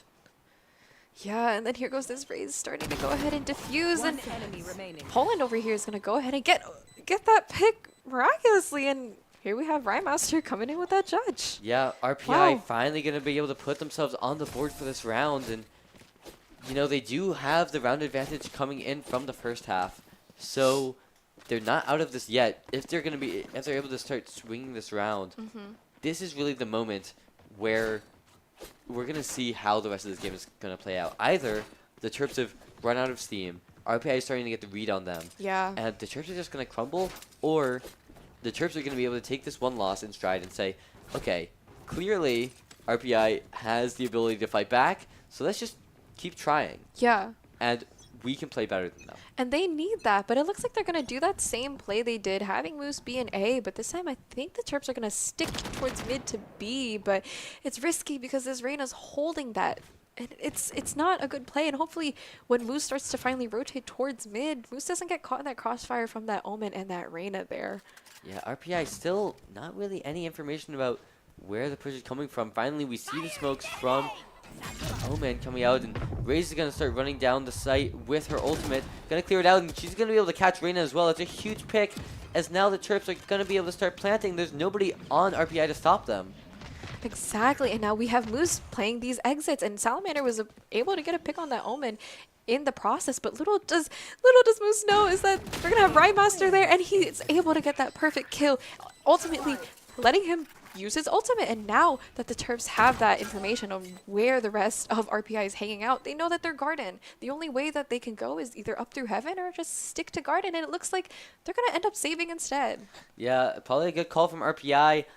We've seen this situation before. There's just not a lot of time. And actually, this play has not been planned for very long. But the truth of the matter is, it's 5 players on the Terps versus just 2 on RPI. I don't think the Vice or the Raze have any abilities left. Certainly, the Vice has nothing that's really going to be able to do this retake, Yeah. and so it's just going to be too hard, not impossible. And RPA needs the credits. We're looking at round 11 now, where Yeah. you know, if RPI loses one more round, they're going to be on match point. Exactly, and I feel like that's that sacrifice that they had to make. There was really no choice. It was either keep tanking your economy or, do something about it and save. And even though their economy is pretty tanked already, they're still able to buy some guns, with Rymaster sticking to that judge yet again. And I underestimated Rymaster a little bit that last round. And, he was able to get, 2 to 3 kills off of that judge on post plan? Or Yeah. on retake, actually. That's pretty crazy, and I was expecting that from RPI's Raze instead. This round could be make or break for RPI. They're going to be basically broke at the end of this round if they don't end up winning this. Cross going to be cut out a little bit. No more, now that he's suppressed, not able to teleport out, but going to be able to trade out 2, and unfortunately, the Terps are just not quite going to be the benefactors of all the trades as the dust settles. Terps are down 3 players to 1. And the spike is nowhere to be seen. Justin needs to go huge here, or RPI is going to put themselves in a position to start clawing their way back into this game. Yeah, and Terps were just dropping like flies, which was just great execution on RPI's end. But Justin's now a little bit in a big issue, I guess you could say. All of RPI has eyes on that spike, and with that jump peaking noise, I'm sure Justin's able to hear where RPI is going to be. And with this Vice holding him, we now know where he is, and so they're just going to wait for him to push that. And little does he know, Rymaster here with that judge doesn't come to play, and I'm hoping Justin can see that before he gets picked off with the judge instead. And Yeah. unfortunately does not win Really it. well played by Rymaster, just switching up where the hitbox is. If he was standing up, Justin would have gotten the headshot perfectly, but unfortunately crouching, that bullet's going to whiff completely, and now Terps Esports, still up 11-9, but it's not feeling so comfortable anymore. They looked like they were really dominating the match, and now it feels almost like, I don't know, is RPI getting a handle on this situation? It's hard to tell. I don't think that they are. I think what they're trying to do is just get their rounds versus playing strategically, because what they kind of did was just hold. Not really hold, but they played back, and they were just, I guess they got lucky and won their gunfights in the meantime, because now they're able to pick their economy back up by buying real, heavy guns. Yeah, and I kind of want to note, it feels like Terps have not fought for a heaven in a while, and ooh, we need to be careful about this Raze. Moose loves to lurk and get these kinds of picks, but I'm not sure. He might not be ready for Raze in this tight corner, and unfortunately, Raymaster going to be able to find 2 a main, and the Omen is going to be able to get that pick, and unfortunately, yeah, like we said, that Raze going to be able to get there, and it's now just up to the last 2 remaining members of the Terps. This is going to be very, very tough for them to find their way through this round. Yeah, and they did get caught by that Teo crab there, so their location has been compromised, and they don't really have a choice but to push. And I don't know if there's enough time for them to rotate through sewers or anything, because all of RPI is still spread out. But I don't think Rymaster knows that they got across just really yet. Good timing from the Terps. Ooh, they might wrap it around. One enemy remaining. Unfortunately, just not quite going to be able to find it. Cloud getting the kill onto Rymaster finally, but 30 seconds left. going to have to go for the ace if they're going to get this. And yeah, that Raze is just there to shut that down. And now Terps still up 11-10, but they need to win these next 2 rounds. Otherwise, RPI is going to be in a position to take it at least to overtime. Yeah, and again, we're gonna have a timeout here called by the Terps, and this is a good timeout. We really needed this timeout, a whole minute to just go over what is working and what's not working. And what's not working is the Terps aren't able to just run it down. I think the problem is the Terps have kind of lost the plot. I mean, they started this round exactly how I wanted them to, going for A heaven and B heaven and getting all that site control, and then going for the spike. But it feels like after they conditioned RPI to be ready for that, they said, let's change up the pace, let's go straight for site. And they just kind of forgot that that's not what their comp is built for. Yeah. Their comp is built for getting heaven, and that was a mix-up. And I really hope Coach is telling them right now, guys, what our team comp is built to do is go onto site. Yep. Sorry, go into heaven, get that control, and then move your way onto site. Yeah. And don't give RPI a way to play back. Yeah, or at least, split it. Go Heaven and Site at the same time and win those gunfights, Yeah. At least get as much information as you can, especially on Site, because that's where you want to be. Get all of those traps off of Site and stick it. So I'm hoping that with this timeout, this is something that, the Terps can take for the last few rounds that they need to win this and take home the series for us. So we'll see how it goes as they're starting to be aggro a little bit. Swirls is already satcheled into vents, by the way, while the rest of the team slowly follows through mid. But RPI is just spraying down that crossfire to try and get the Terps out. And as Swirls is a little stuck, and as is Salamander, and Swirls gets picked off by that enemy Teo instead. Yeah, a beautiful ult. Gonna be able to start working their way onto Heaven. Are these last two players from RPI gonna be able to get out? A beautiful flash from that breach on RPI is going to be able to save them, and suddenly the Terps are scrambling a little bit, not going to be able to get that control. They have control of A Heaven, but they haven't found a pick yet, and that's really what's important about getting all this control. The Rays playing a little bit not cautiously enough, but and finally going to fall. Justin, beautiful shot, and that's the opening that the Terps needed. Yeah, now that they have Sight, and RPI is starting to fall back from Heaven, which gives the Terps that advantage, which kind of leaves them to just focus on Rafters and Garden for RPI's retake here. But the Terps need to stick down this plant, that way the time can run out faster. Wow, we have a flank here from the enemy Omen, which is something I hope that the Terps are ready to be watching. Yeah, and the Terps do have the post plant, but I don't think it's really the post plant that they were maybe hoping for. We'll need to see how they're able to hold this against the Terps, but now that they're surrounded by RPI, it just doesn't feel very comfortable. Great shot from Cloud, but it might not be enough as it's all down to Justin, able to find that kill, but not able to find the Reyna. And now it's tied up, I believe, 11-11, and I'm not sure the Terps have very much money to keep going at this point.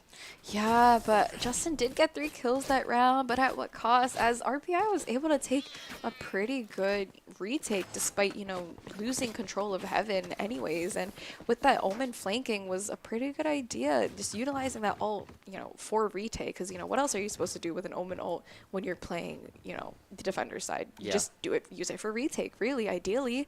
And, with that, numbers actually were looking pretty even around, the board here for both RPI and the Terps, 11-11, and pretty similar leaderboards, but nonetheless, it's just play style at this point.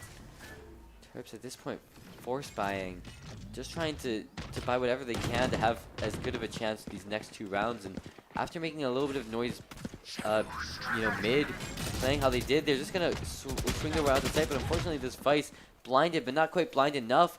Gonna be able to find Swirls, and with the flash coming out, Justin is gonna be able to be there to swing. But the Terps are just only trading out retroactively. They need to be able to take the first engagement in one of these gunfights. And that's perfectly said, because I think that's some advice that the Terps really need to get a hold of. But, even though Moose was able to get that pick, it's still close numbers. We're 2-2 right now with Justin being pretty low at the moment, but we know where this raises position. We just have to know if this Teo is going to come out the same area or if he's going to come out through Garden. Wow, amazing bait for that plant there. We kind of expected, Salamander expected a little bit of some Teo utility to be used, but he's going to go ahead and plant safe. While this Raze is going to try. A little bit. Isn't going to be able to find anybody, not quite, but Rhymaster is going to be able to find 1 kill. Justin needs to find the last 2. Let's ring around the Rosie yet again, the most dangerous kind. The Boombot's going to come out, give Raze a little bit of an advantage. Going to tap it, but he knows Justin's behind, but Justin's going to be able to find it. Up 12-11, and now Terps have the opportunity to put themselves up. Nico's left hanging there a little bit. Or Salamander, sorry. He's still left hanging there. Finally going to be able to get the fist bump. But I don't even blame Justin for that. That was such an intense match. And after a ring around the rosy game like that, basically a 50-50. Oh, yeah. I mean, you just need to celebrate for a second before you come back to the real world. And now the Terps have the opportunity to put this away. They had this opportunity last game, and they weren't quite able to find it. And now they're going to be able to find it again. Are they going to be able to finally put this match to rest. Yeah, they're doing a bit of a default here. This time Justin's going to be holding, his comfort place, which is garage. Well, we had Moose hanging out on A, but it looks like he's going to start rotating to help the rest of his team, as the rest of the Terps are favoring more towards mid. And this is the same play we have on RPI side, as the Omen is just holding Heaven, holding Male, holding Heaven, and holding that cross onto ropes there, as the Terps are just throwing all this utility, ready to run it down. Swirls is leading the Terps out, and hopefully this smoke doesn't mess them up, as Brandmaster's going to be able to get that first contact with the Terps. Love this play from the Terps, trying to get Heaven control, but they're going to be forced back. Fortunately, they start pushing out their player stairs, but they're running right past before they can even stop them. And now RPI is forced to play retake on this, but they're already down players. And the spike going to be denied by that tail ability, but it's finally going to start coming down. Terps gotta play it safe. I mean, we're already 4-2. Don't get too cocky now. We only have Reyna left as Swirls. When we win that map, we take it home. Beautiful play Holding by the my Terps. breath. I'm so glad that they were finally able to figure out what they need to do. Let's go Heaven, get control, and get the plant down. And finally, they're able to make the difference. And where they failed in the second map, they're able to clutch it up. And that was amazing. Look at all of us just celebrating in the studio. My heart is pounding. I need to take a little bit of a breather. The Terps win and do it flawlessly. Yeah. Even though being beaten down in the first few rounds, they are always able to pick it back up. Absolutely. That was just so well played by them. I'm sure they are going to celebrate all night. I don't know how they're going to be able to get sleep, but that was such a fantastic game. And I just want to thank our sponsors over at Playwire, Union on Knox, and Merrill College for making the stream possible. Such a great game, such a great stream, and I'm excited to see you guys in the next one.